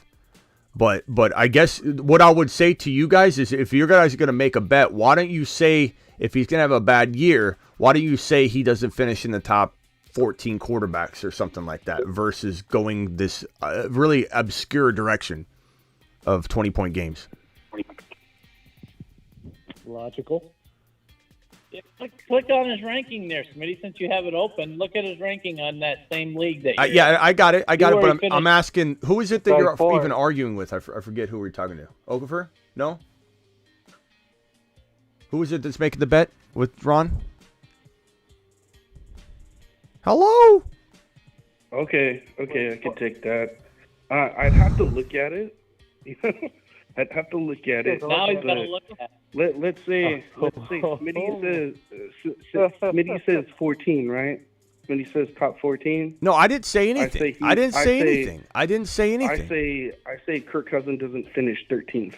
Wait, who's talking right now? I say you're talking your butt just to talk out your butt. That's what I say. Could someone tell me who? I got so many people on the line right now. Who is making the bet with Ron? Ian. Okay, Ian. There you go, Ian. Interrupting Ian. Makes sense. Okay, Ian, hang tight real quick. 1 second. I didn't say anything about top 15, top 14. I was saying it would make sense for you to challenge Ron to an exact number. Like, hey, he won't be top whatever, what you just did. That's what I was saying. I'm not saying that. I'm not in this bet. So what did you say, top 14? What was it? All right, so let's say, let's just say this. I say Kirk Cousins doesn't make it in the PPR league, like 12-man. I say he doesn't break 20 points. No. More than 6 We're not times. going there. I already said we're not going there. That's too obscure. What rank will he not get into? Okay. Top what? Top 15 quarterbacks? That would be a bad year. Well, now you're going quarterback. Now I was going points, so we're going in a different. last year. We're going in a Look that different up. dynamic now. Ian. Yeah. Because like we play fantasy football, we don't play overall quarterback. Right. So Ian, we're talking fantasy football quarterback scoring. Sure. That's what I'm talking about. Right. So where he'll not finish in the top 14 of fantasy football quarterback scoring, Ian?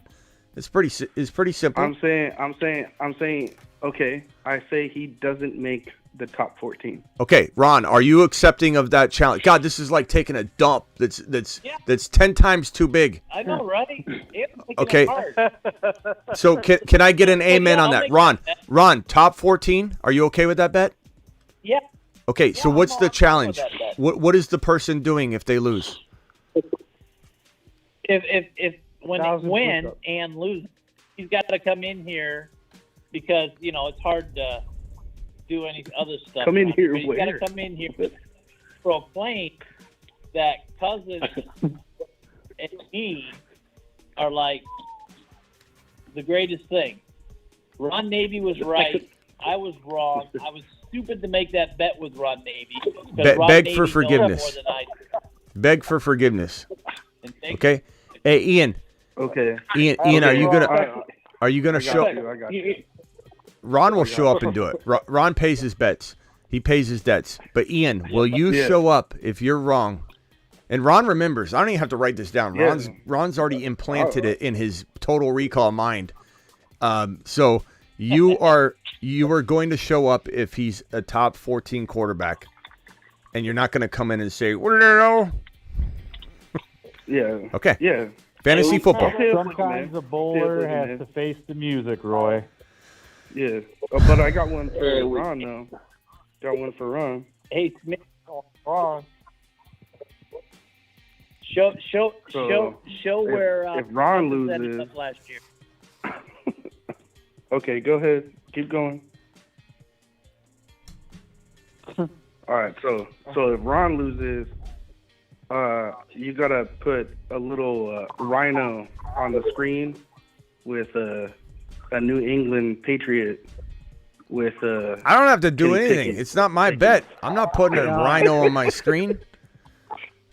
Come on.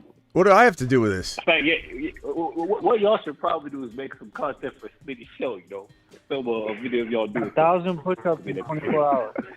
Yeah, like we can, Should like be- we'll be Alright. able to see that. Cousins jersey. No, we'll just do the, All right, well, look. The payment's the same. He's gonna rep the New England jersey for a minute. Okay, hold 1 on. minute straight. Hold on. Payment's the same. It's begging forgiveness. It's the same across the board. You guys are making the same challenge, same bet. Let's see here.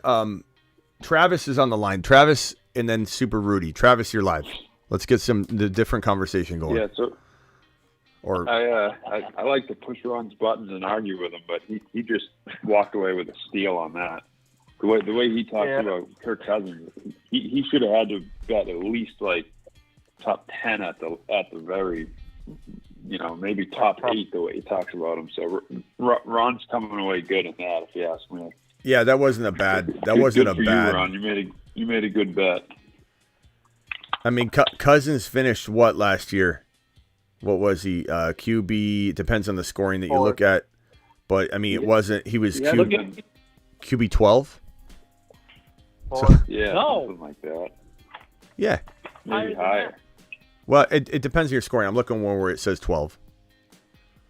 Look at the one where you were in the league. I'm looking at one of my leagues right now. I'll go to the voicemail league, Ron, which we're both in. I'm sure it's got different scoring, so let me check it out. And I had Yeah, well, One, two, but and you what went you in. guys don't think is how many different quarterbacks played in the league last year. Cousins was How 12. massive was last year. Cousins was 12, He Ron. was like Look one it of up. the only guys that stood on his feet last year. Cousins finished 12.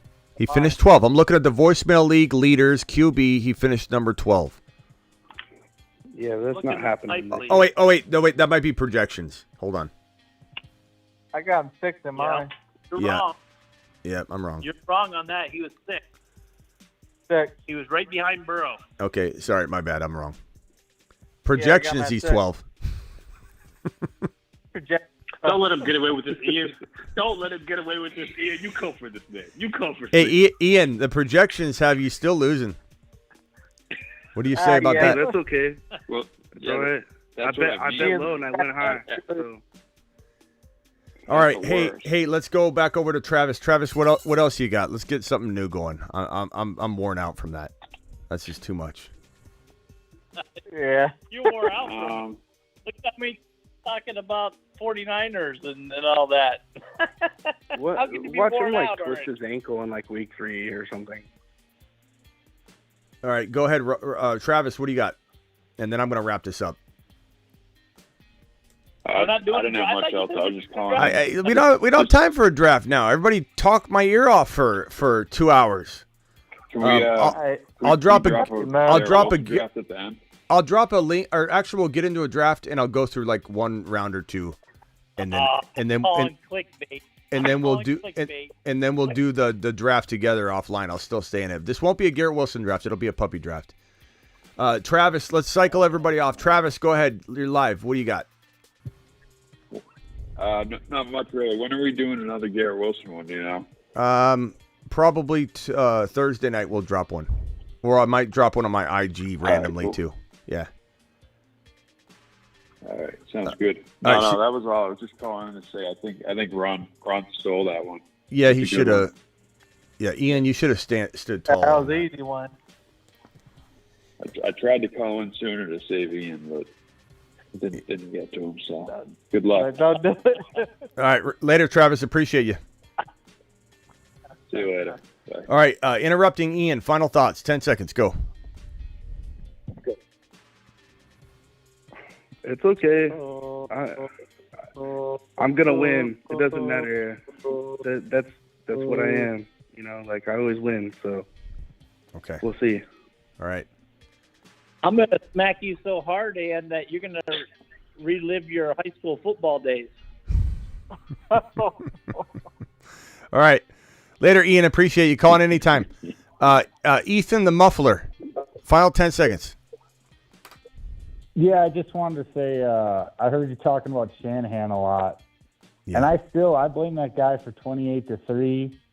And wasn't he behind the RG3? Yep. The blue tent crap too. As far as the yeah, I think so. I don't know. He's behind a lot of things. He's the reason the tent got hurt. The tent broke because of Shanahan. He ran it into the ground. All right, Ethan. He's going in the blue tent. He's fine. Yeah. Anything else, Ethan? Anything else you got? No. All right, later, Ethan. Appreciate you. Later. Just the heck with these crappy running backs that D-Money likes. These old guys. Yeah. Turn 30, you're obviously off my list, according to Ron.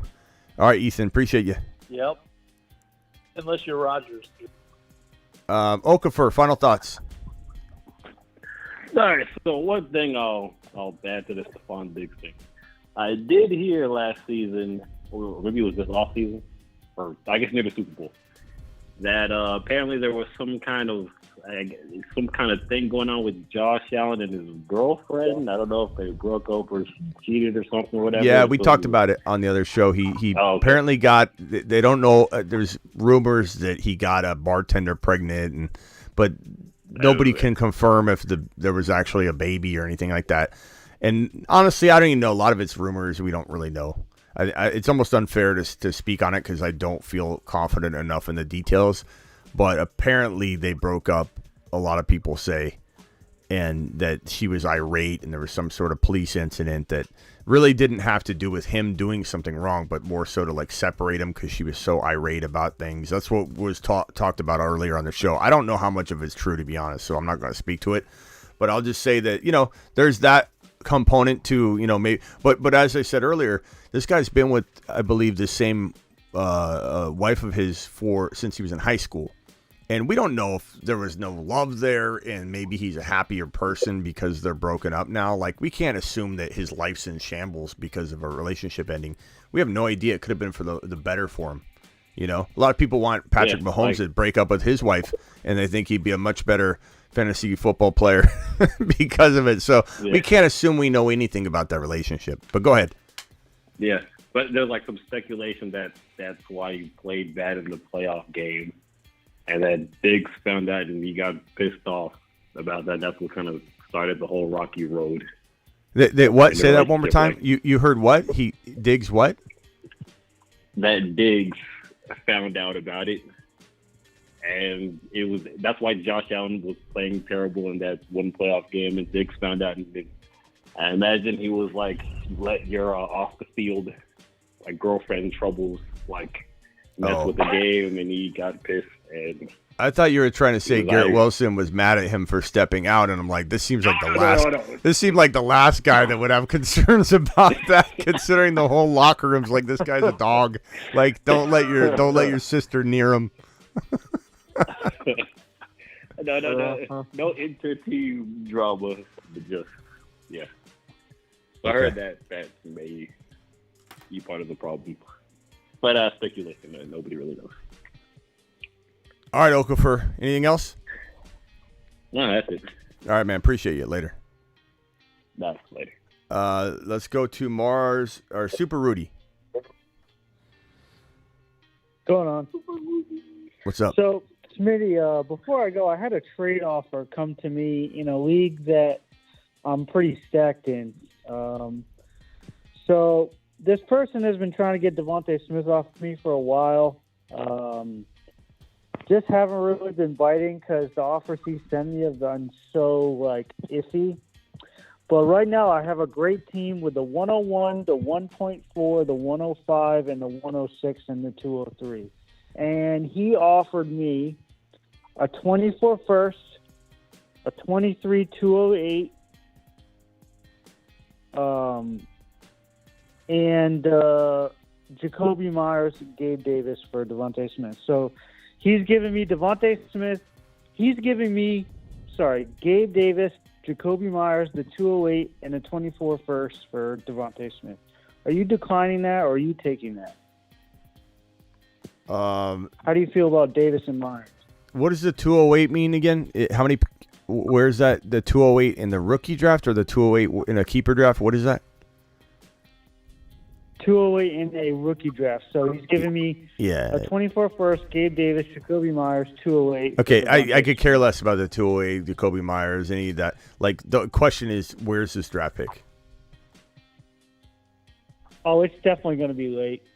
No. His team is good. Why would I do that? He's piling up as much trash as he can, and he's trying to make you think that it's a whole big thing, like this big tower of trash. Not saying a first rounder is trash, but you're saying definitely a late first rounder. Gabe Davis isn't terrible, but he's not great. I mean, Gabe Davis. Bro, I don't start Gabe Davis. If you're getting Devontae Smith, I take it. If that's what you're saying. Yeah, but I'd be trading away Smith. Yeah, no, I'm not trading away Devontae Smith to get Gabe Davis a 208. Did I miss? Yeah. Did I miss something? The 208 Gabe Davis, a late first rounder, and what was the other piece? Maybe I missed something. Jacoby Myers. No, I didn't miss anything. Give me Devontae Smith. Bro is so you don't think Gabe Davis is going to have any value anymore? Huh? Not saying that, but I'm saying to expect it is a mistake. Yeah, he's so up and down. Devontae Smith is a top 10 wide receiver. You got to realize I tried to get him on. I tried giving him Devontae Smith and a 24 second for Amon-Ra, and he declined it. Yeah, I'd probably rather have Amon-Ra, and so I can understand why he declined it. But no way I'm getting rid of. Look at if you threw. Let me just put it this way: if you put Devontae Smith in next year's rookie draft, there's no way he'd be a late first round pick. That's all that matters. Gabe Davis shouldn't be detouring you or luring you into this. It's a bad trade. It's not even an okay to mediocre trade. It's a bad trade. Like here, let me put. If you would have done that trade, I would have pressed. I would have pressed this button for you. Where is it? Where's the? I wanted your thoughts because.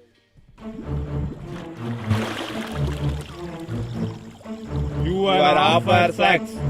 You are trade offer sex. But that's pretty much it. And then he has Gabe Davis and pretty much nothing else after. You know what it sounds to for me wide receiver. like what's going on is he's like the only guy that will trade, and you're just like forcing it. You're like, nah, he doesn't really have anything else, so I got to do it. Yeah, but like Yeah. this dude, like I kind of don't like trading with him because he always sends shit offers to people and tries to. So you're gonna take it? Blatantly sweep. Hey, I got news for you. No, I just wanted your thoughts on it. I know, Rudy. I'm not coming at you, Rudy. He got news for you. He's still sending you shit offers, because that is one of them. I know. But it's like I've been trying to shop Smith too. And I put him on the trade block, and he was the first one to come right after me. And Yeah. I'm like, damn. Look, I like Devontae Smith. He was a top 10 wide receiver. Let me also tell you, there's a reason I really like him this year too, is because I don't trust A.J. Brown's knees. And so if Devontae Smith, let's say, starts 4 or 5, 6 games solo, and I know that they have other wide receiver options, the Quez and all those guys, but I'm just saying he's the number one. He's gonna have a much bigger year than top 9. He's gonna have 6 games where he's a top 6. Devontae over DK? Would I take Devontae Smith over DK? I think there's an argument to be made. I think there's an argument to be made. To be honest with you, I'd need to sit on it for a while and really figure out which one I like better. DK feels safer, but DK's situation's very crowded. And I think we forget that, that Geno's. Those are my top 2 wide receivers. I mean, I kind of like Devontae Smith a little more. Worried. I'm not going to lie. I think Devontae Smith has a lot of upside to get better. I think to assume we know what he is right now and how high he's going to climb, and he's like, that's it. We've seen him go to the certain level, and he's not going to get any better. I think that's not a safe way to approach Devontae Smith. DK, I don't think it's better. I think DK is kind of at his level right now, and DK probably could get worse, or if we're lucky, stay the same, because JSN will climb. He will. And Geno's not some. I mean, he could do really well this year. I think Geno could surprise again. He surprised last year, but I don't think he's going to be creating volume the way that he would need to for DK to be like a 14, 13 type. I mean, I don't know. It's tough to say. Give me Devontae Smith, but I could argue it. I could argue either side. You could literally slap me across the face. I might think differently from the next minute.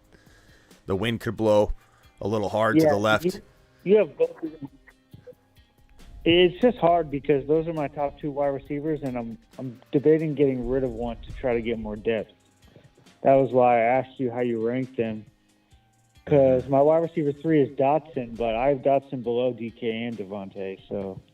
Give me the QB, bro. You know what I'm saying? Like when you get down to it and you're wavering, go with the offense and the quarterback. You're talking about the Eagles. You're trying to get rid of a guy that plays on the Philadelphia Eagles that are set for the next 5, 6, 7 years, man. Don't do it. Yeah, I think DK's situation in the future could be a little bit worse. Actually, all right. Yeah, it is. Hey, worse. Rudy, I got to let you go, pal. I appreciate you calling in. Call in tomorrow, okay? No, that's good. Sorry, I kept you a little longer than I thought. That's right. I appreciate you, man. Later. That was the longest 10 seconds of my life. Rock out. You're live. 10 seconds. Go. Yeah, since you have Kupp on the panic chamber, who are you taking after McCaffrey? That's a great question. I mean, Bijan is always going to be there when we're drafting outside of our community. That's why I think that a lot of people that are saying, Smitty, I don't necessarily agree with your Cooper Kupp take. I don't think that anybody's going to watch me not draft him and feel like I made a mistake because we're all getting Bijan. I'm getting Bijan every time. I'm getting Bijan. Kupp is going ahead of Bijan most of the time. But McCaffrey's always going ahead of Cooper Kupp. So to answer your question, if I'm drafting with you guys, I don't know what the hell I'm going to do. But in normal settings, I'm just getting Bijan every time. Every time I'm on the clock within the top 6 and sometimes 7 and 8, I'm getting Bijan. I've got so many shares of Bijan.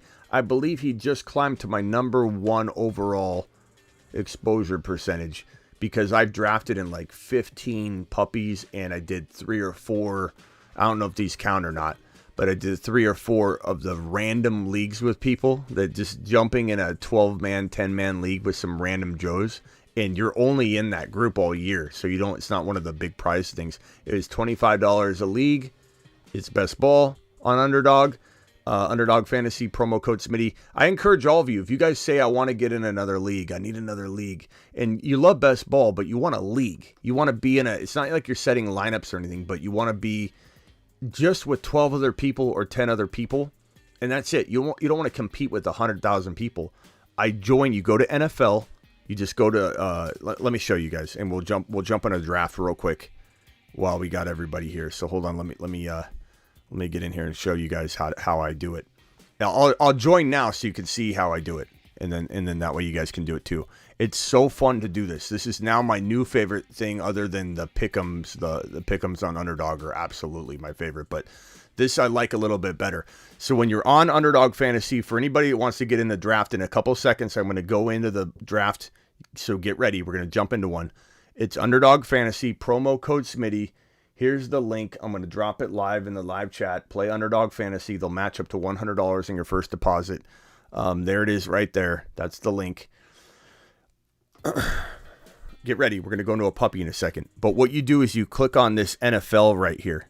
So you scroll over to NFL. See that blue NFL is highlighted. And then here are all the leagues.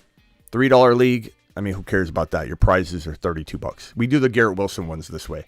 So I'm not going to do a 6-person league. You can go down to a $25 league, a $50 league, a $100 league, a $500 league, and a $525. I'm surprised Ron doesn't do more of these. Like just playing against 11 other people. I just feel like, Ron, you'd like those odds. So if you grab, let's say, this $100 league of 12, slow draft, and you look at it, there's 12 entrants. The prizes are $1,080.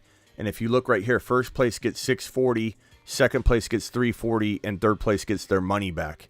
And you're competing against just 11 other people. I'm going to back out of this one, and I'm going to go into, let me show you. So like if you go into a $25 one, and you go to a slow draft, they don't have a 12-person, they have a 10-person. So I'm going to literally get in, if I click this button, I would get in with 9 random people. And if I win, I get $150. The odds are really good because we're cleaning up, I think, in general against a lot of people right now with the early predictions that I think we're going to land. And so it's a fun way to get into a league. But if you go back to home and you look at these cards on the carousel, you'll go to Puppy 2, which is the second card. So if you're on the phone with me, Ron and Rock Out, there's no delay audio-wise. So you're actually live right now. For the audience, click on the Puppy 2 card, hit the green button right now. Rock Out and Ron, we're going to hit it in 5, 4, 3, 2, 1.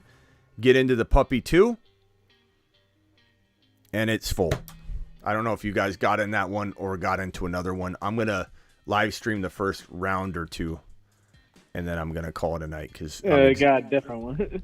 Hey, Rock Out, you never get in, bro. Ron, are you in this one? Yeah, Ron's in it. Rock Out, how are you never in it? I think you're lying. I think you're fibbing. Not lying, but you're fibbing because you don't want to draft with us. You're drafting outside.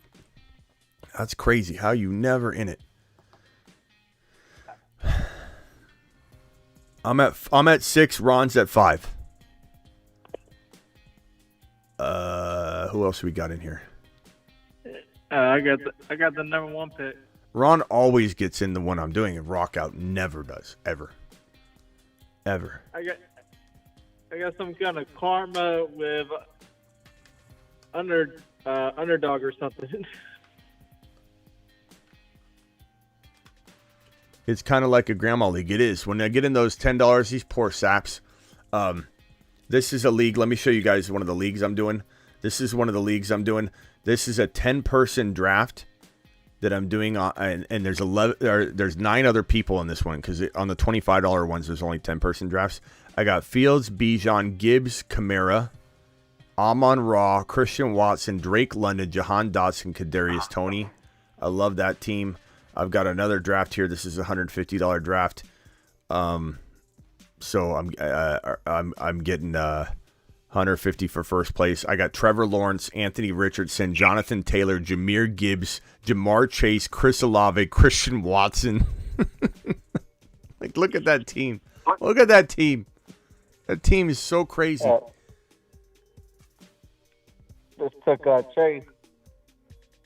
Nice job, Rockout. Ron Navy's on the clock. Here's the draft so far. It went Jefferson, Chase, Tyreek Hill, Cooper Kupp. Of course, Ron Navy takes Bijan, and I have no shot at him. I'll take Christian McCaffrey.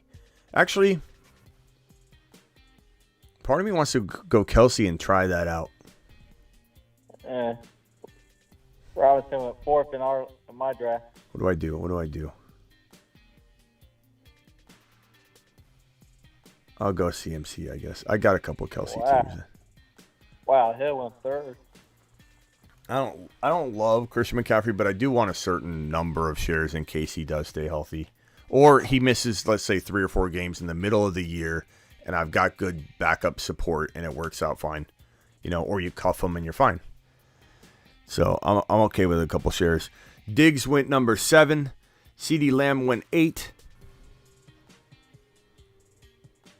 Eric. I know. Can you guys believe this team right here? Let me go back to it one more time. This team, it's a 10-man, to be honest, it's a 10-man because the $25 leagues only have 10-man. But Trevor Lawrence, Anthony Richardson, Jonathan Taylor, Jahmyr Gibbs, Chase, Olave, Watson. I feel like I'm just clobbering those guys. Like for them. All right, so McCaffrey, Diggs, CeeDee Lamb, A.J. Brown, Travis Kelce, Austin Eckler, and now the 12 pick with back-to-backs. What does he do? He goes Devontae Adams. He wants some of that Las Vegas Raider goodness. Guys, I'm going to be live in Las Vegas on July 15. Come see me. It'll be a live draft extravaganza. There'll be 3 Scott Fish Bowl drafts. I'm live streaming the entire day, 5-6 hours straight. If you can't make it to Vegas, Circa Sports at what's it called? Stadium Swim, Circa Sports, Las Vegas Casino.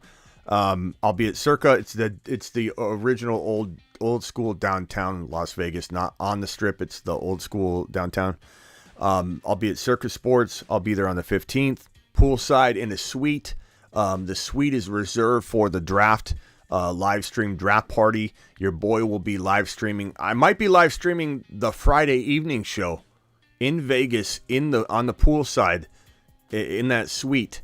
And then the next day is the live draft, the Scott Fish Bowl triple draft live stream. My boy Rob will be joining me. Okay, I'm on the clock here. Let's go Olave. I don't want Ron to snipe me.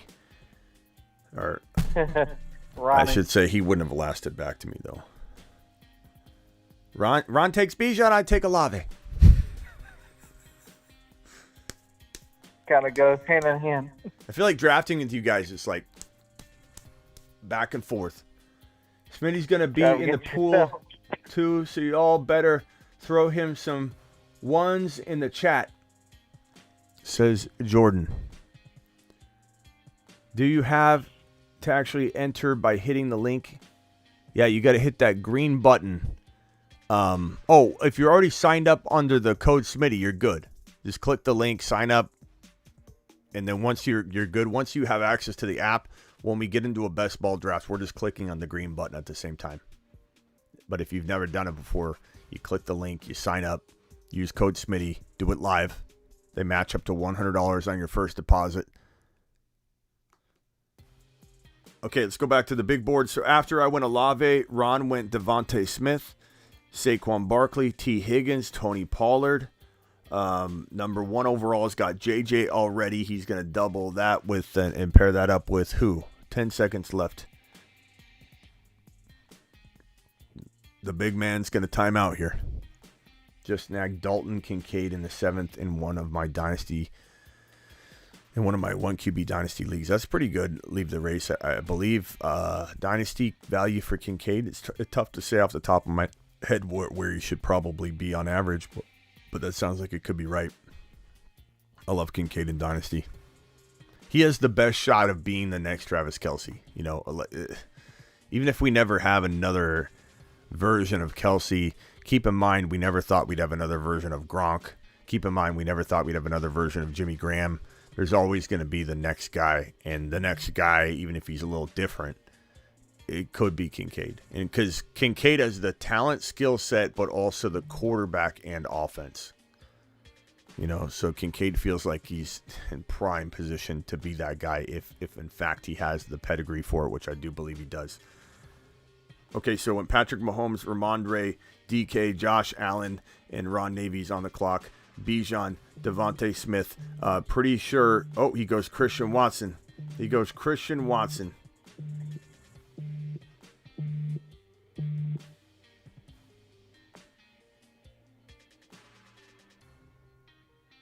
Lave, Christian McCaffrey. I got Chase, JT, and Barkley so far. I'm going to go Breece Hall in this one. So Christian McCaffrey, Olave, and Breece Hall. Josh Jacobs goes to the 7th slot. Darn, I wanted him. Just kidding.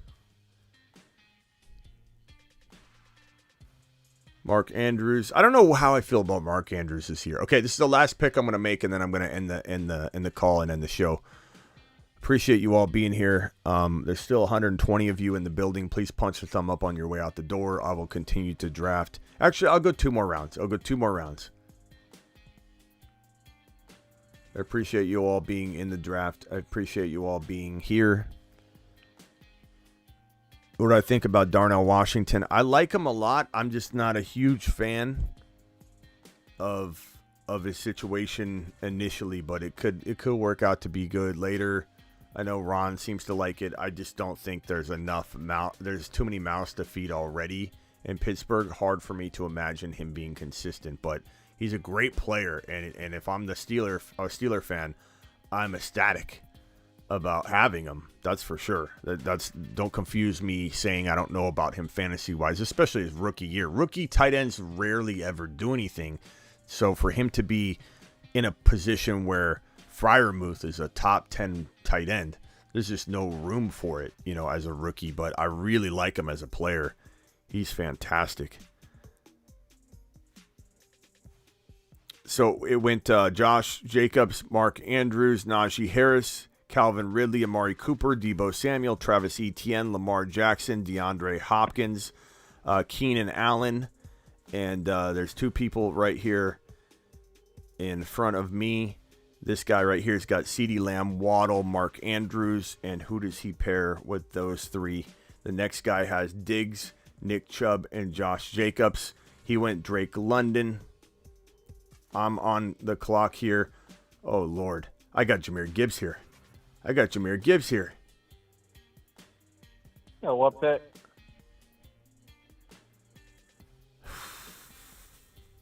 It's going to put me in a bind, though, having 3 RBs at this point. But I'm going to go ahead and take him at 43 overall, which is the middle of the 4th round. Oh, nice. Yeah. That's a tough position to be in. Because I mean I gotta go best player available. That's my whole mantra. I like the Kenneth Walker move there, Ron. That's not bad. Bijan, Devontae, Christian Watson, Kenneth Walker. If Gibbs had gone right before, I would have been fine with Walker, and I would have felt really good about it. It's a strong pick. Bijan and Walker, Devontae Smith and Watson. I like that, Ron. Christian McCaffrey, Olave, Breece Hall, Jahmyr Gibbs. Very, obviously, running back heavy, but I got 1 wide receiver. That's all you can ask for.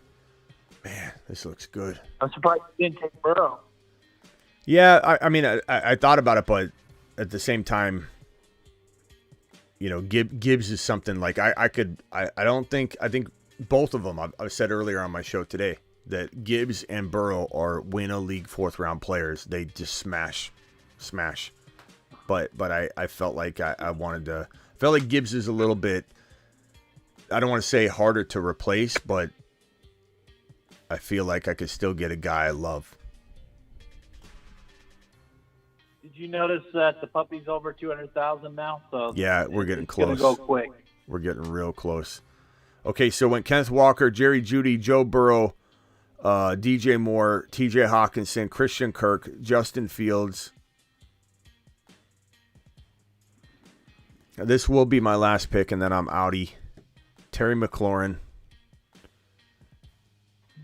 Joe Mixon. I can't. I don't think I've drafted Joe Mixon once, not one time. I want nothing to do with him. I'm staying clear of Joe.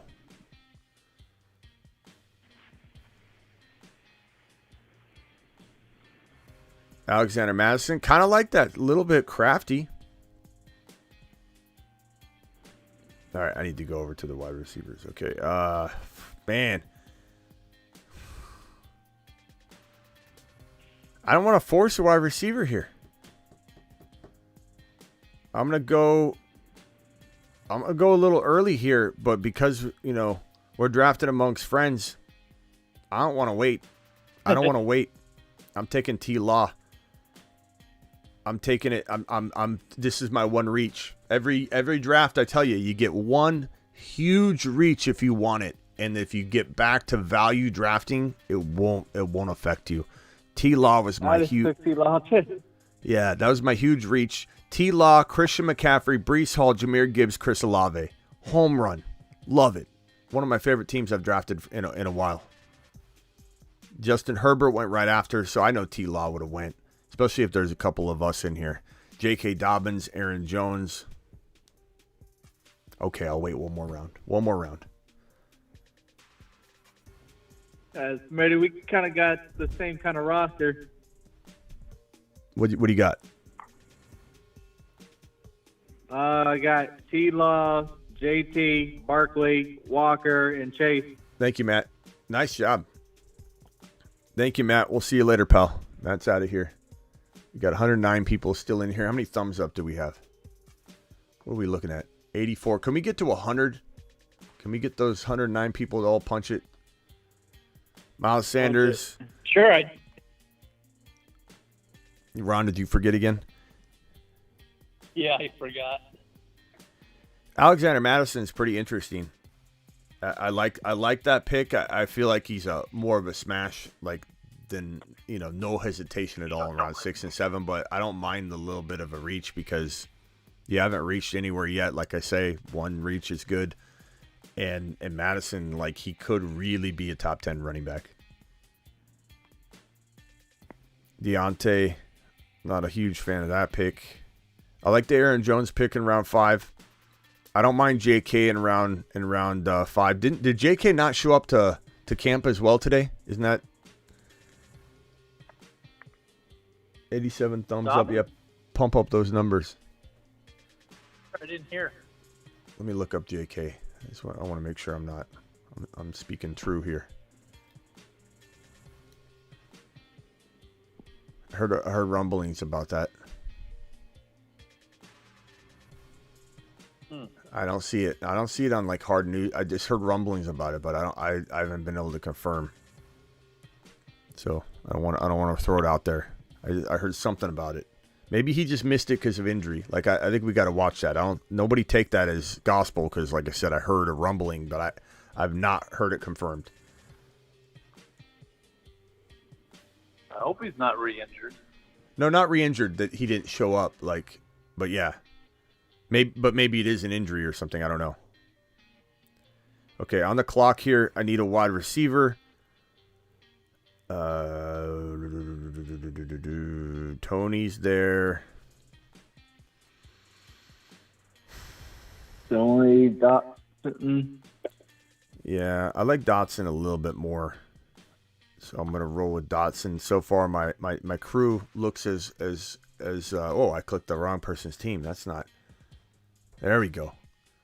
Trevor Lawrence, Christian McCaffrey, Breece Hall, Jahmyr Gibbs, Chris Olave, Jahan Dotson, feeling pretty good. Jordan Addison. I knew, Ron, I could have bet my life you were drafted Jordan Addison there. I would still be alive. Off the board. But he's actually holding them back because he's been getting banged up in practice. So I don't know.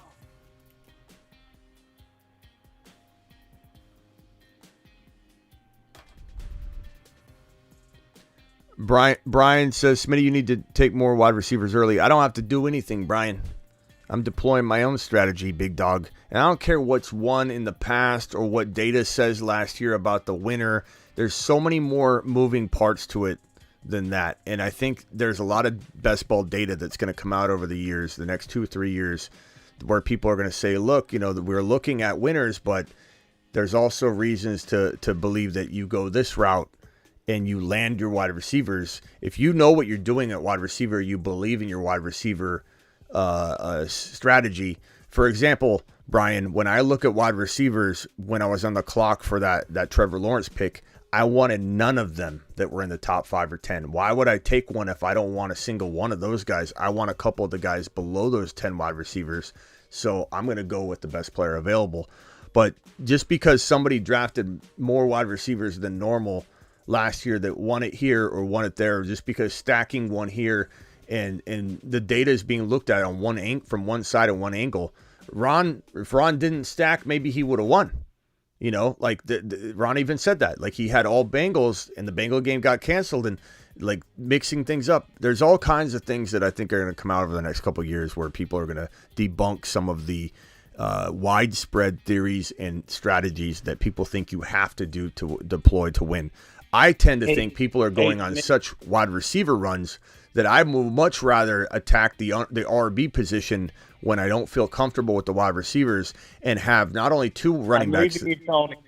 What? I'm leaving you, Tony. Oh. You're welcome. Perfect. Who'd you go, Kirk Cousins? No. Oh. I did my stack with Smith and Goddard. Yeah. So like, for example, I'm thrilled with these 3 wide receivers versus forcing a wide receiver instead of Trevor Lawrence. Now I've got a guy I believe is a top 12 to 15 wide receiver in Jahan Dotson. I got who I believe to be a 12 to 15 wide receiver in Kadarius Toney. Now, maybe one of them doesn't work out, but I truly believe one of them will be a top 12 to 15 wide receiver, maybe even better. Jahan Dotson's got that potential, in my opinion, to be an absolute St. Brown, like gem of a player. Keep in mind who talked up St. Brown more than anybody, any of you know. This man right here on this show. And so I feel like I could say Jahan Dotson might have that St. Brown in him because your boy called it. This is a good-looking squad. Let's look at Ron's team real quick. Ron's team is Bijan, Walker, Madison, Devontae Smith, Watson, Addison, Goddard. I like that. Who else do we have in this draft? I feel like Jake might be our guy. JT, Pierce, Pacheco, Ridley, Hopkins, Pittman, Kelsey. It's really good. Very balanced.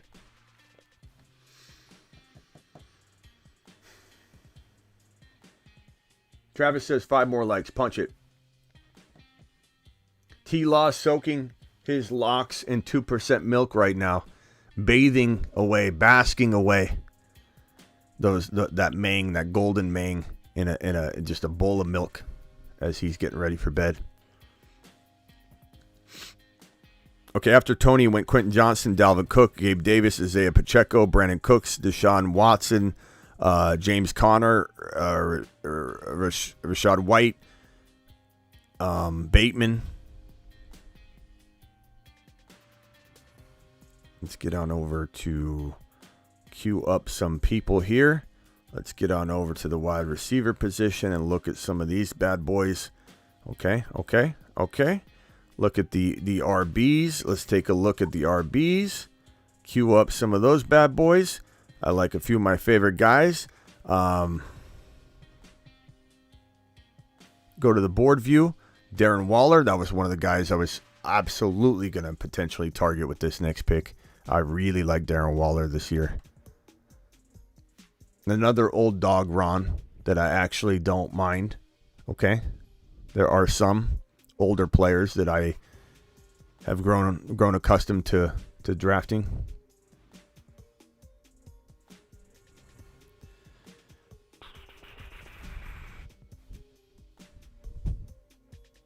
Board. Let's see here.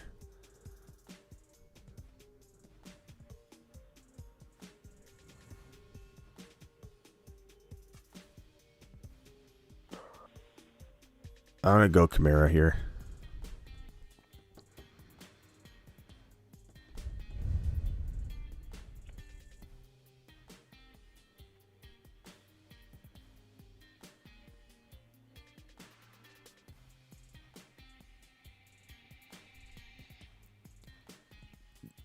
Javonte Williams was tempting, but he's good in the 8th round. I think anybody's taking Javonte safe, getting him in round 8. It's a very good place to get him. I think round 7's a little risky. I think Swift in round 7's good. I think in 6 he has a little bit more risk. I think he's good in 7. There's just such a different level of risk with one round with some of these guys. Michael Thomas, good Lord. Almost forgot he was in the league going in the 8th round like that, sneaking up on me. Don't do that to me, MT. Steve O knows NFL says, hey, Smitty just joined in this live. Top 6 QB live earlier was fire. Really excited about the T-Law this year. Appreciate you, man. Thank you. Okay, where are we at here? Evan Ingram. Darn it. Darn it. I was really hoping to stack Ingram. Man. Darn it, Mike Thomas went. I was really hoping to draft him in the last round. Yeah, I just got sniped of Scar Night. Oh, how late did you wait? 8th round.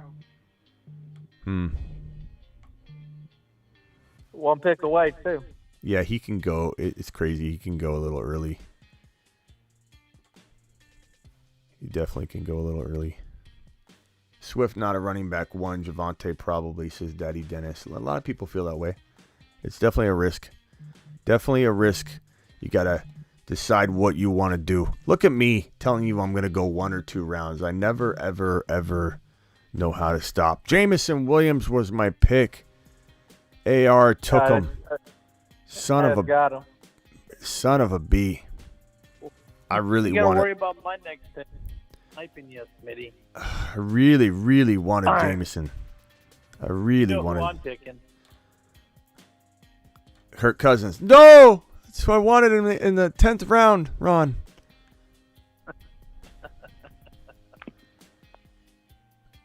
I gotta say, I couldn't be more pleased with what I'm looking at right here. Right now, I've got Trevor Lawrence, Christian McCaffrey, Breece Hall, Gibbs, Kamara, Olave, Dotson, Tony. I'm gonna go with my next QB and dominate the quarterback scoring in this draft. Trevor Lawrence and Anthony Richardson. Looking at 2 big dog rotational players that are gonna just have a field day for me in this particular draft. Trevor Lawrence, Anthony Richardson, Christian McCaffrey, Breece Hall, Jahmyr Gibbs, Kamara, Olave, Dotson, Kadarius Toney. Doing it live.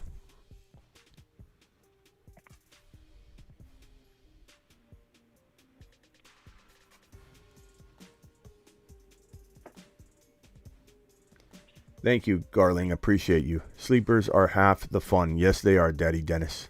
They absolutely are. Did we get 100 likes? Thank you. 101 likes. Thank you, Terry, working overtime tonight. Terry, appreciate you. I realized if you click on the title of the video, it shows the right amount of likes. Oh, yeah, you got to refresh or, click the title. Let's go back to the board view. I'm sorry. So when Pat Fryermuth, A.J. Dillon, Rashad Penny, Dak Prescott, Samaje Perine, Antonio Gibson, who is climbing the boards fast, man. Antonio Gibson all the way up to the 9th round. I know the hype is kind of fun, Like, this guy is such a talented guy that's kind of busted on us for a while. I don't know. Still neutral on him right now with the 2 back. Mm-hmm.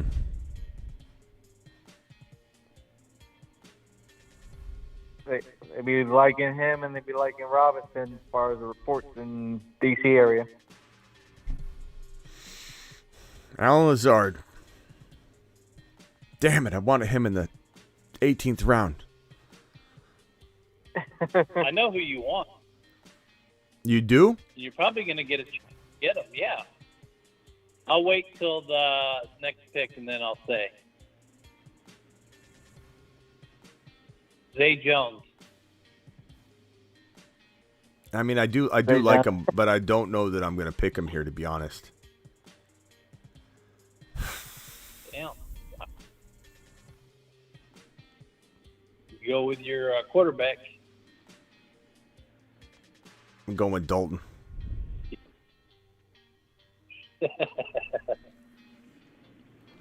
I'm going with Dalton Kincaid. All right. Since you didn't want Zay, I'll take him.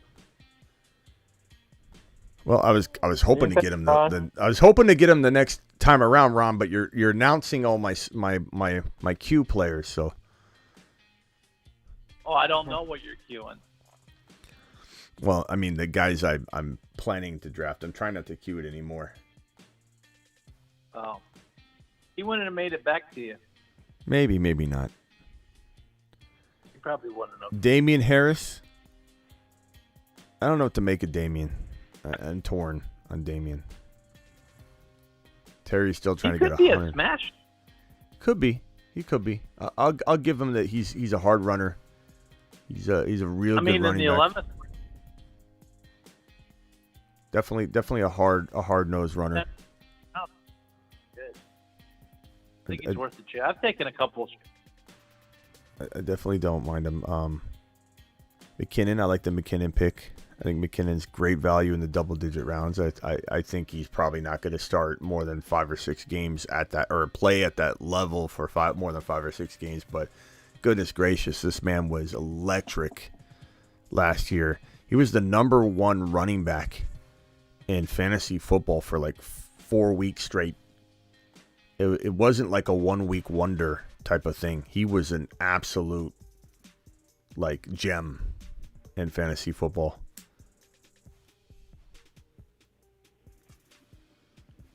All right, this is my last pick.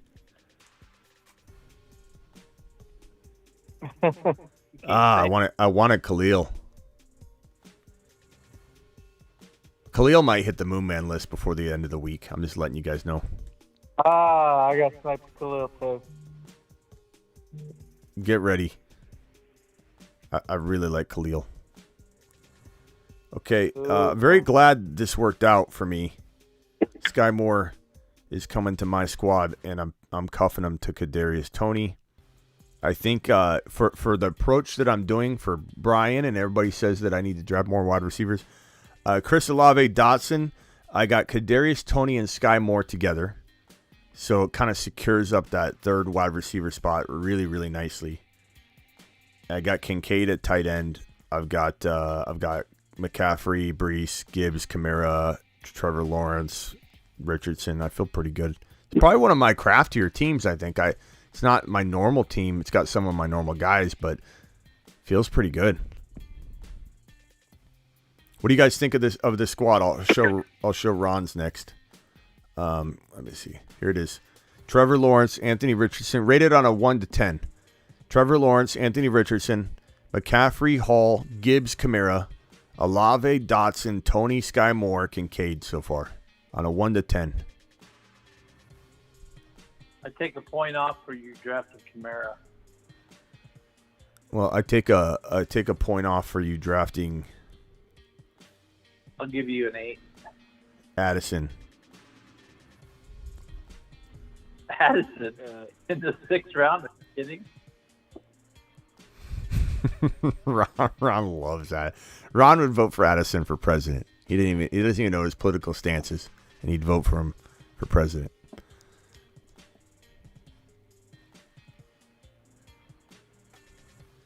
All right. Let's go shopping, shall we?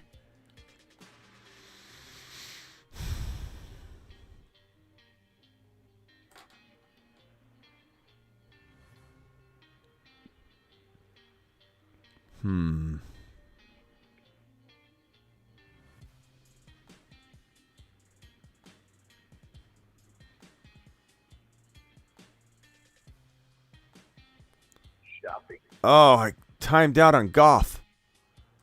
I mean, that's not horrible. Golf. It's not horrible, but that's not what I wanted. I didn't realize my time was running out. Oh, well. Goff's a good quarterback this year, I think. He's got the same bye week as Lawrence, but that's okay. I got 3 QBs. Man, that's okay. I need some variation. I keep going Jordan Love and every time, so I need to go Goff. That's good. Goff, Richardson, Lawrence, pretty good. Not to mention I got Gibbs. Go work out. Not too bad. Not too bad.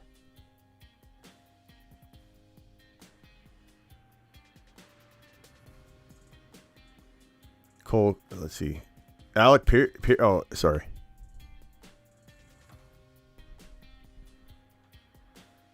Sorry, Ronald. What? I said a name that you might draft. I'll say it right before when you're on the clock.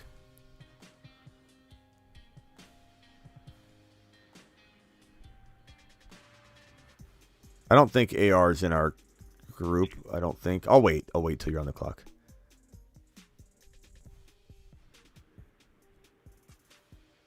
Oh, did he go? He went. Who were you going to say? Alec Pierce. Oh, no. I thought that's who you were going. No, I need...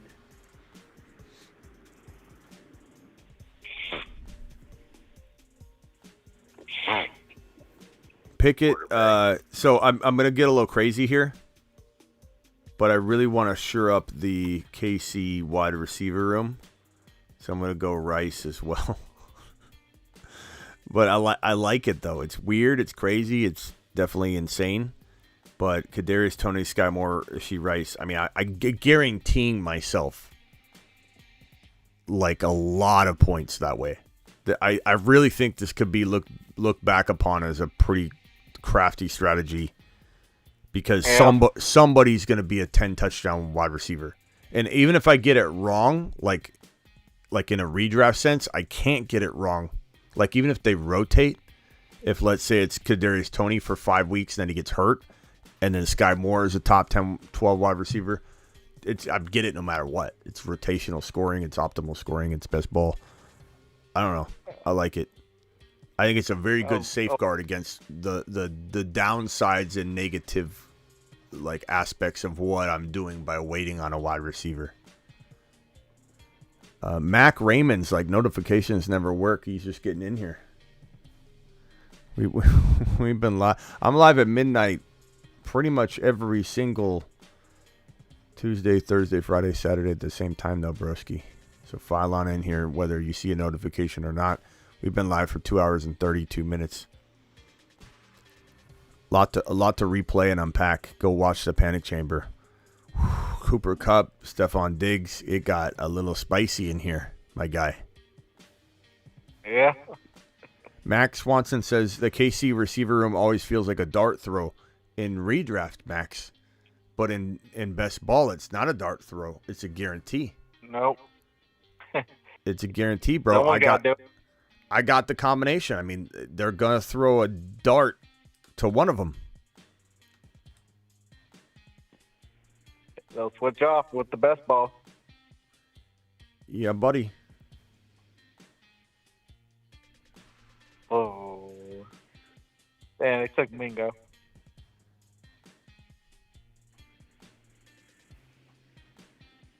I'm going to get... Ron, can I guess who you're going to take? You can guess who I'm going to take, but you got to take yours first. Oh. That's true. Oh, screw me. I thought you were next. There, I was going to say Jalen Reed. He just got taken. Yeah, he just got taken. I was thinking about him. I'm going to go Jalen But Hyatt. I got Watson. Give me some Jalen your boy. Hyatt. Please report. Jalen Hyatt, please report to Smitty's team. Jalen Hyatt, please report to Smitty's team. Dude. Ron, taking him early, bro. That was my strat. He was like only right behind Laporta. Oh, really? Man. Yeah. Shouldn't have told you my I didn't strategy. take him early. I shouldn't have told you my strategy earlier. Taysom Hill's a smash, guys. A smash. I'm going to have a video on it. You Taysom said Hill's. You wrote me and told me to take him. I know. It's my fault. I blame myself. Taysom Hill is lining up all over the field, guys. Taysom Hill is lining up at running back, at quarterback, at wide receiver, as head coach. He's lining up everywhere right now in practice. And so Taysom Hill is going to be a cheat code again this year. And your league mates are going to cry and whine and complain about why you're getting quarterback scoring if somehow he gets into that quarterback lineup again. And he's your tight end. In best ball, they can't do a thing about it. Scoop him up in the last round. You don't need to take him. Well, I'd say round 14 where Ron took him is probably safest. Yeah, his ADP was 174. Mm-hmm. But like I said, he was right behind Laporta, so I don't know who's scooping up tight ends. I only had one, so I needed another one.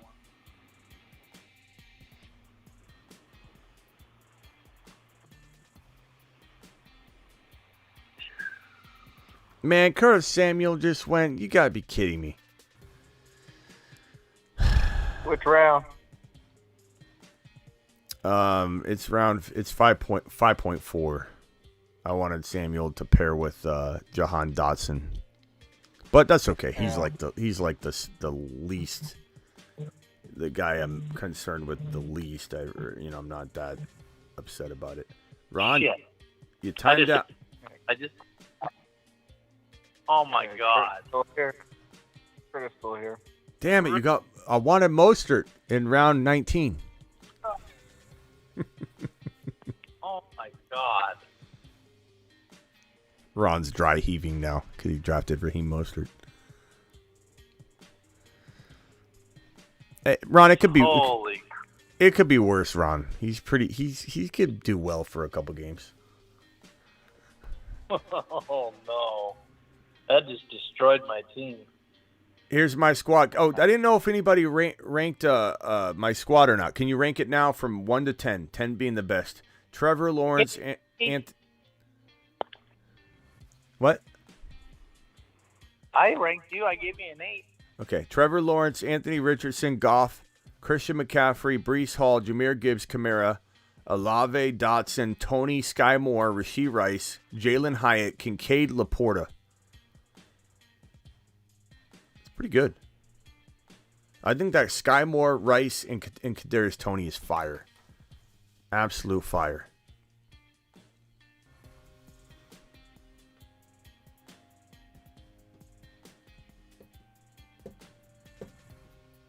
Yeah, I'll go 8-9.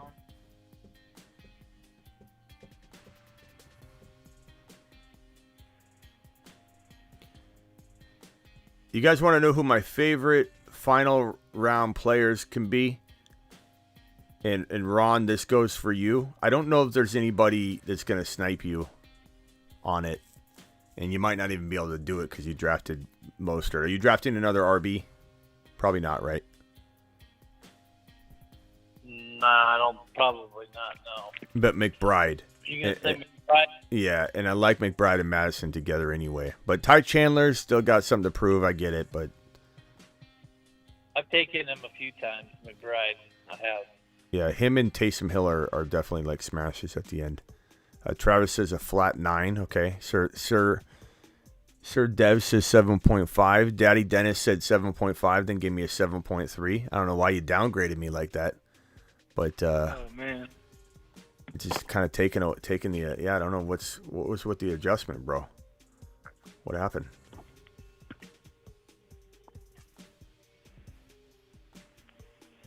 I'm going Tank Dell. I don't know how I didn't take him at this point until now, but he's on my team. I feel good about it. We did it live. Look at that. Look at that squad. Look at that wide receiver room. Crafty. Very underrated. Olave, Dotson, Tony, Sky, Rashee Rice, Hyatt, Nathaniel Tank Dell might bump Tony out of my lineup.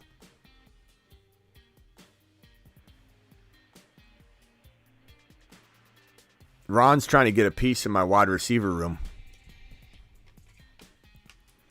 I did get a piece of the wide receiver room. Just went off the board. He's like, Richie James is going to take over.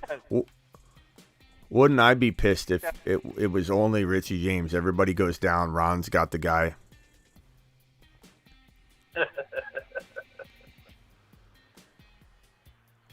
I kind of need another RB.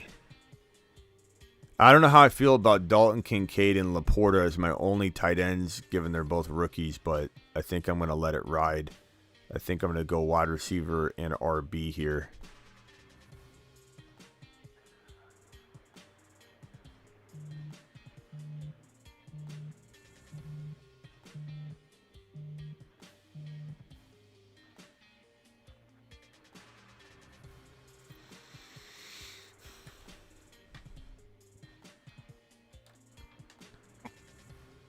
Yeah, I was able to get Curtis Samuel.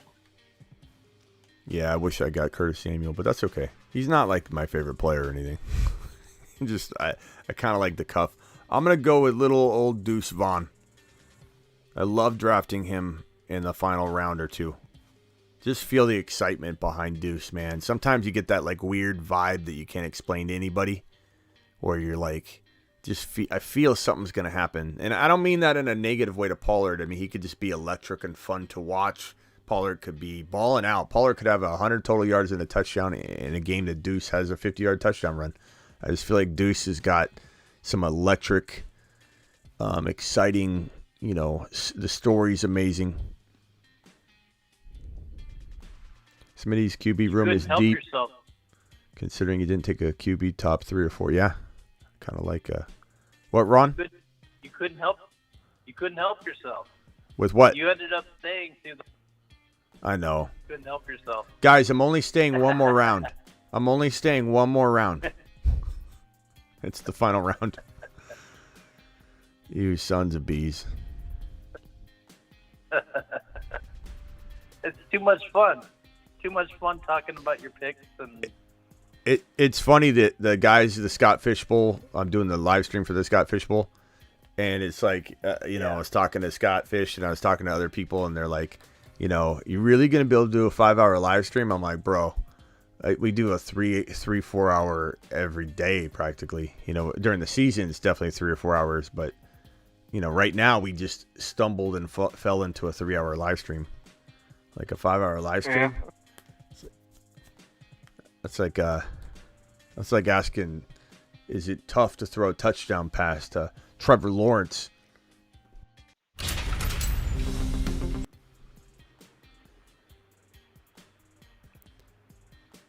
Okay, so my wide receivers are deep. 1, 2, 3, 4, 5, 6, 7. I'm going to go one more wide receiver. I'm probably going to take a guy that I don't know that any of you see coming. Hang tight. Ron's going to think he knows it, but he doesn't. He thinks he's going to guess it because he thinks he knows some of my favorite guys to take here, but I'm not going to take one of those guys. I'm taking a different guy. Ron, because you have... do you have Joe Burrow? No, you don't. Never mind. Nope. So you could take said other guy that I won't be taking? Won't be offended because I'll be out of picks. Didn't I already take him? Oh, yeah, you did. Okay. Charlie Jones. I like him. Yeah. You did. You got him. You got him already. Receiver. You got him already. Yeah. All right, my player. I'm gonna Michael Wilson or Ross. Yeah. Ross, just to complete the non-Richie James. Who do you think I'm What? Who do you think I'm going to take? Who do you think I'm going to take? Let me look. Hold on. I only got 10 seconds. I guess McBride. I got to pick. Okay. No, I wouldn't have guessed Allen Robinson. All right, Ron's team as follows: Kirk Cousins, Kenny Pickett, Bijan Walker, Madison, Charbonnet, Jalen Warren, Mostert, Devontae Smith, Christian Watson, Jordan Addison, Zay Jones, Dobbs, Richie James, Charlie Jones, Allen Robinson, Taysom Hill, Goddard. Nice.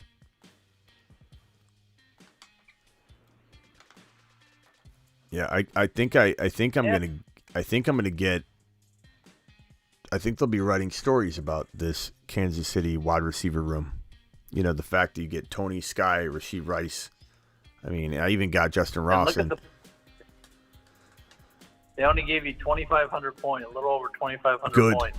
Good. I'm hoping they give me 1,800.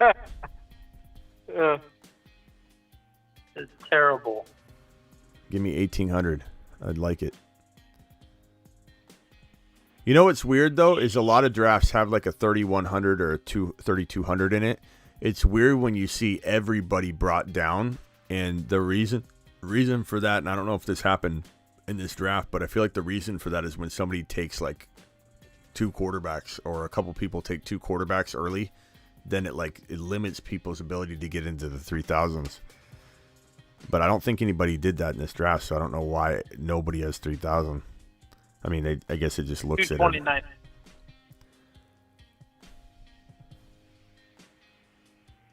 What did you get, Ron? 2,700? I got 2706. The highest score according to this really bad system, I think, in terms of projection. I love Underdog, obviously, but I don't know that they're projecting right. So let's look at the highest ranked team. This is the highest ranked team. Let's see if we agree. Watson, Rodgers. K-ball. Good room.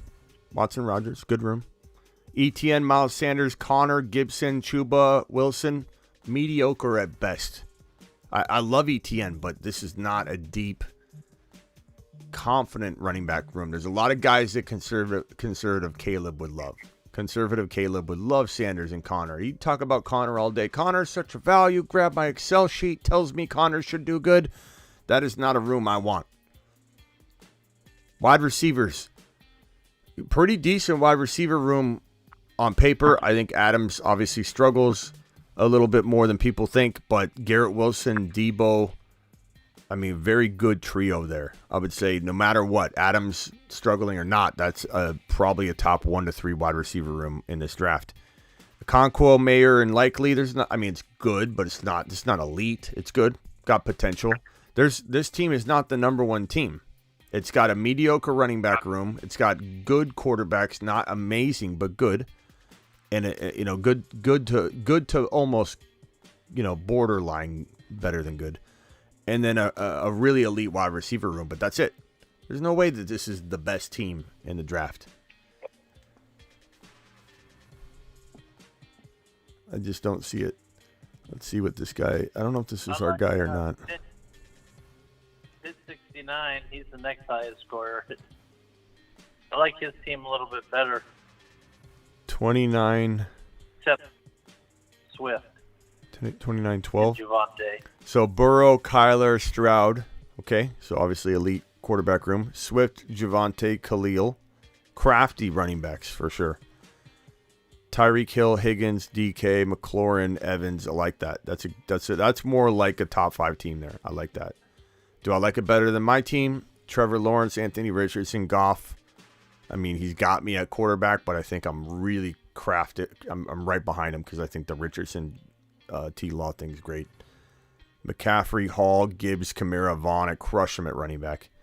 And I mean, he beats me at wide receiver, but I really like what I'm doing here, and I think what I'm doing here will be proven to be very, very crafty later. But Olave, Dotson, Tony, Sky Moore, Rashee Rice, Justin Ross, Nathaniel Dell, Tank Dell, Hyatt, and then Kincaid and Laporta. We'll see. I'm really excited about both of them. I'm normally not an early, rookie tight end guy, but these situations are both fire for both of them. Smitty, if you passed on Kamara, what receivers were available? None that I wanted to grab at that moment in time. So if we look at Kamara, it was, so I took Kamara here. You're talking about Michael Thomas, Zay Flowers, Cortland Sutton, Jamison Williams, but I thought he would fall to that next pick. But he's out 6 games, so I don't know that I would have taken him over Kamara, but he's the only guy I love, So, and then you keep going. I mean, I could have gotten the other wide receivers with the next pick, so I didn't miss anybody. I didn't miss anybody by taking Kamara. I think Kamara was a great pick there. Adam, you're live, and then I got to jump. So, Adam, hurry up. Go. Hey, Smitty, I just called in to talk about your team. I thought you drafted really well. Oh, okay. I thought it was really strong on the I'll give you running another back. 10 seconds. And I thought it was smooth. The strategy of pretty much getting basically all the receivers for Kansas City to go with Dotson and Dell. I think that'll pretty much get you through weeks. Keep talking. You don't have, cause yeah, I just woke up. So No, I'm just saying. I'll give you another 30 seconds I was after that. surprised you were still up. Yeah, I'm surprised. I'm surprised. But I'm still seriously, here. I really think Kincaid and Laporta. I think that combination is going to do really well this year. And the reason why is I know people always worry about rookie tight ends, but these two didn't get sit into like situations where they're behind this person or that person. Like they're going to play on good teams who are going to throw the ball.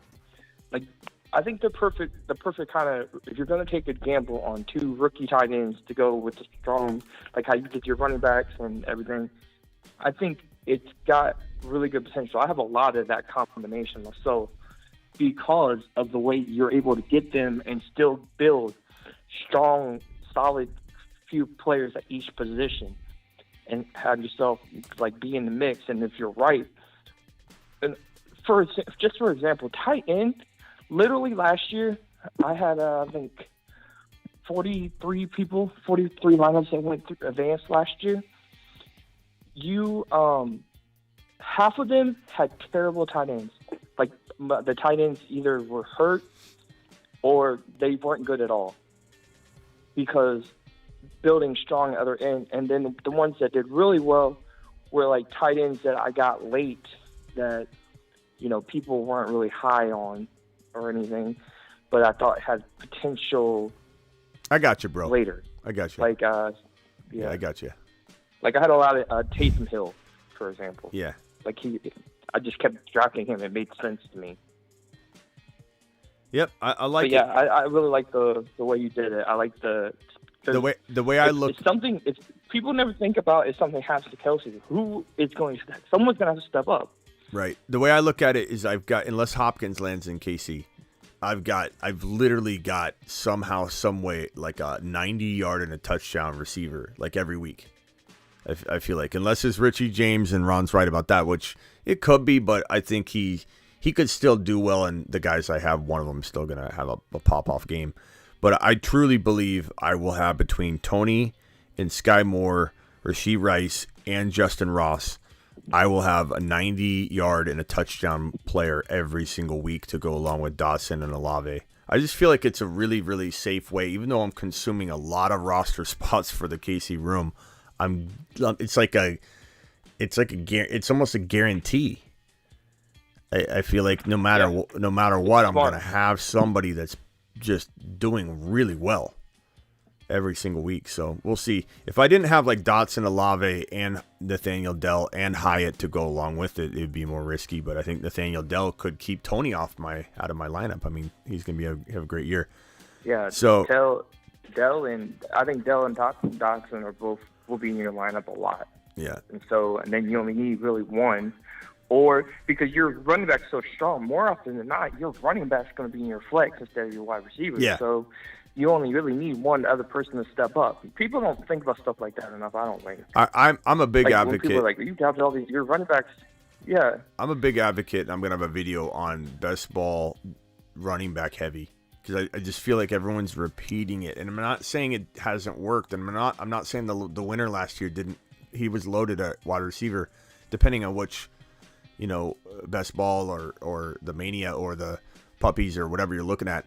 The wide receivers often are heavy, but just because the winner had heavy wide receiver doesn't mean that someone coming in and drafting heavy RB can't outperform that team if they land their sleeper breakout wide receivers. I just get frustrated when people act like they have the solution because they've heard somebody else talk about it. Like, hey, no, somebody did a show and I watched it. You need wide receivers in order to win.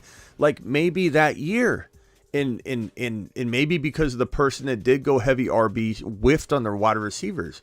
I think there's such an opportunity to draft against traffic. I'm a big fantasy football draft against traffic advocate, and I create a lot of content around drafting against traffic. And if you know what you're doing and you land what you're trying to accomplish and you hit your sleepers, you will do better than you ever could have by drafting against traffic.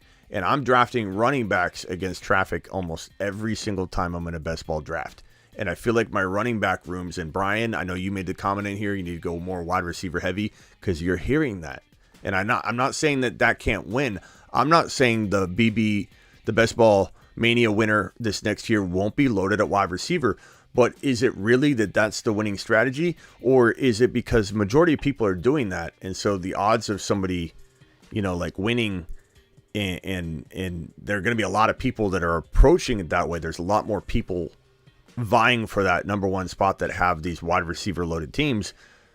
But I think one of these years people are going to be shocked, and it might be this year or next year, at the team that wins it, and it's going to look different, and it's going to have, just like people are doing a lot of early quarterback content right now, mark my words, in a year or two, whenever it ends up happening, someone's going to win with the weird roster that doesn't match what everybody's been saying, and there's going to be a lot of people creating content around it, saying, you know what, going running back heavy, robust running back. Not that I'm a robust running back drafter, but it tends to be the case in terms of some of my teams that I'm loaded at running back. I'm just saying, I'm starting 3 RBs. RBs are supposed to be this dying breed where there's not a lot of them, and to some degree, it's definitely shrinking.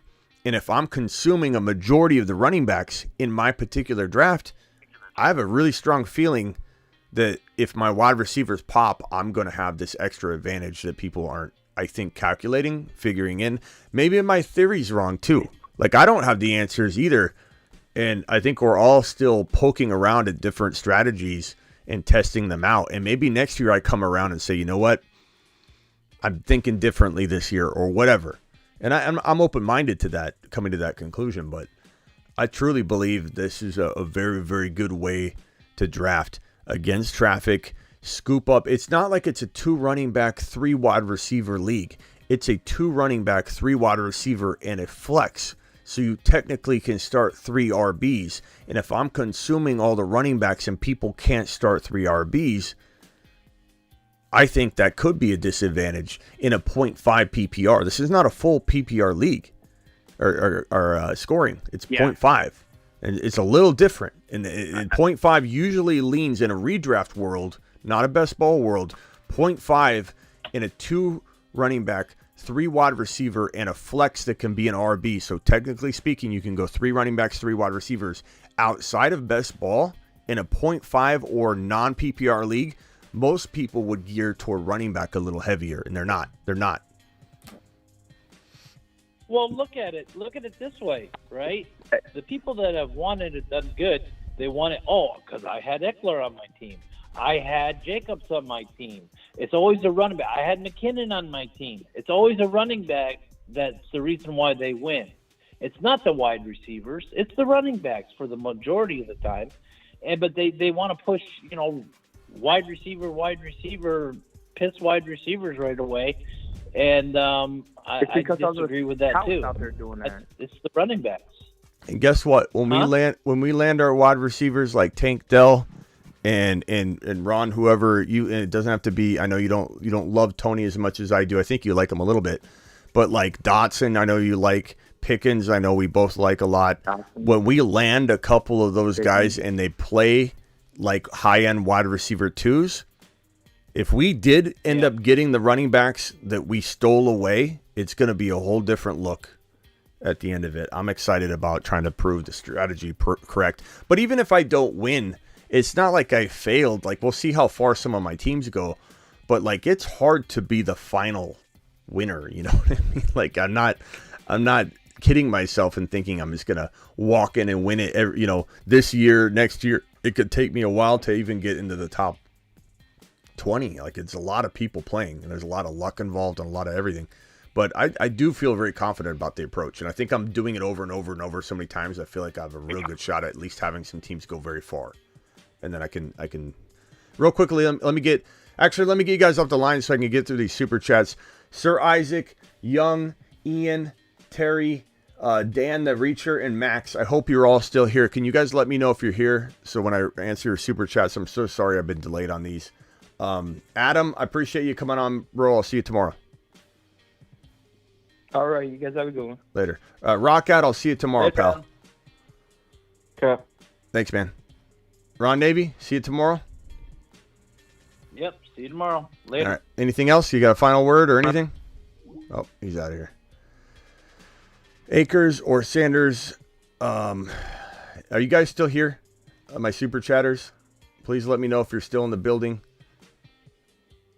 Akers or Sanders? Akers with Evans after 3 wide receivers, QB.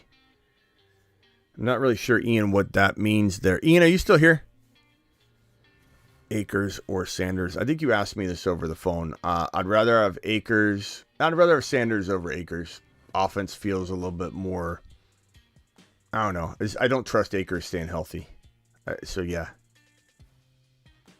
I definitely would probably go Sanders, I think. I don't love either one of them, though, to be honest. 1 QB, 10-man Dynasty League. I have the 1.5 rookie pick tomorrow. Help, Smitty. I should go Kincaid, tight end premium, but already have Pitts. Look, Sir Isaac, Sir Isaac, you still here? I probably would take Pitts, Kincaid anyways in a tight end premium because you can trade him. You should have a lot of trade value.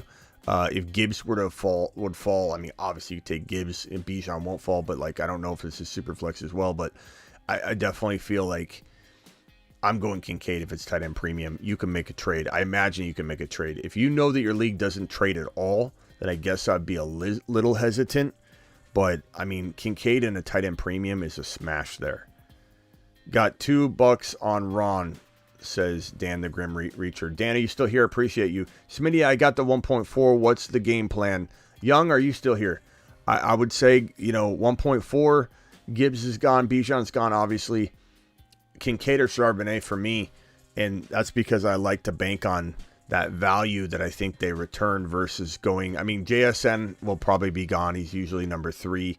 If JSN were there, I guess would take him with the 4. But with JSN likely going 3, Gibbs likely going 2, Bijan likely going 1, I'm honestly leaning Kincaid or Charbonnet, but that's me. I'm just different than most people. I'm not necessarily buying into Quentin Johnston. I don't love Zay Flowers' situation as much as I thought I did initially. I keep going back and forth on how much I think he can do in year 1. I do like him a lot. If we start hearing more hype, I think I can get behind Zay Flowers more. He was a moon man. I demoted him down to the satellite men list. Satellite men. Space cadets in training. Not because I don't like him. I just don't know how quickly he'll evolve and build rapport with Lamar. Because it took Lamar a little while to build rapport with Hollywood. I'm just a little bit more wait and see with him. I just think Charbonnet's got so much upside. I don't want Kenneth Walker to fail, so it's like I'm torn loving Charbonnet standalone, but I do. Somehow I do. I just can't get enough of Charbonnet, and I want the value. I want the upside, the top 10 running back upside that he can bring to the table. But Kincaid I absolutely love. So Young, hopefully you're still here and you heard that. I'm not sure. Where's my boy Young at? Max, appreciate you. Great stream. Smitty's the GOAT. Thank you, Max. Appreciate you, Maxie in the building. Yeah, good show tonight, guys. Very lively. We've been live for 3 hours and 3 minutes. Quite a long show. I will see you all tomorrow, and we'll end this on a T-Law note.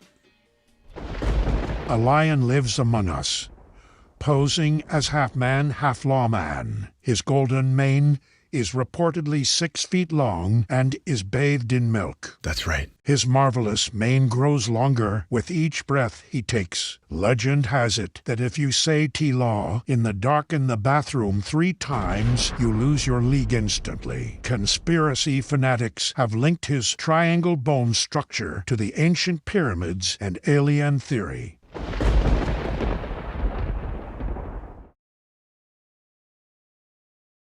Hi, my name is B. John Robinson. I like long walks on the beach. And, well, I also like scoring. The tripod, likened to pyramids in ancient Egypt, consists of drafting either Joe Burrow or Jalen Hurts with one of Hall, Gibbs or Bijan, and one of Olave, Watson, Wilson, or Chase. Thank you all. Go have a nice warm glass of milk. Bathe your hair, your scalp, your eyebrows, whatever you can in a nice 2% warm glass of milk. And appreciate you, Maxie. Appreciate you, Garling. I'm glad I got you through your day, pal. It makes me feel good that there's people out there. You know, it really is a nice feeling knowing there's people out there that are trying to grind through a day of work and they've got me in their ear pod. You know, distracting them away from 100% effort. I love it. That makes me feel actually pretty good down deep. You know, because that's what it's all about. Appreciate you all. See you all tomorrow. Blackbeard, appreciate you. Travis, thank you for moderating. Terry, thank you for moderating. Jordan, appreciate you with the kind words. Sorry if I pissed off a lot of you with the Cooper Kupp Panic Chamber edition, but you know what? We're not always going to agree, and that's okay. I'm feeling a little petrified Peter-ish around Cooper Kupp this year at the number 5 overall spot. That's okay if you don't feel the same way. I'll see you all tomorrow. People are getting burrowed left and right, and people are going to remember it. Get burrowed.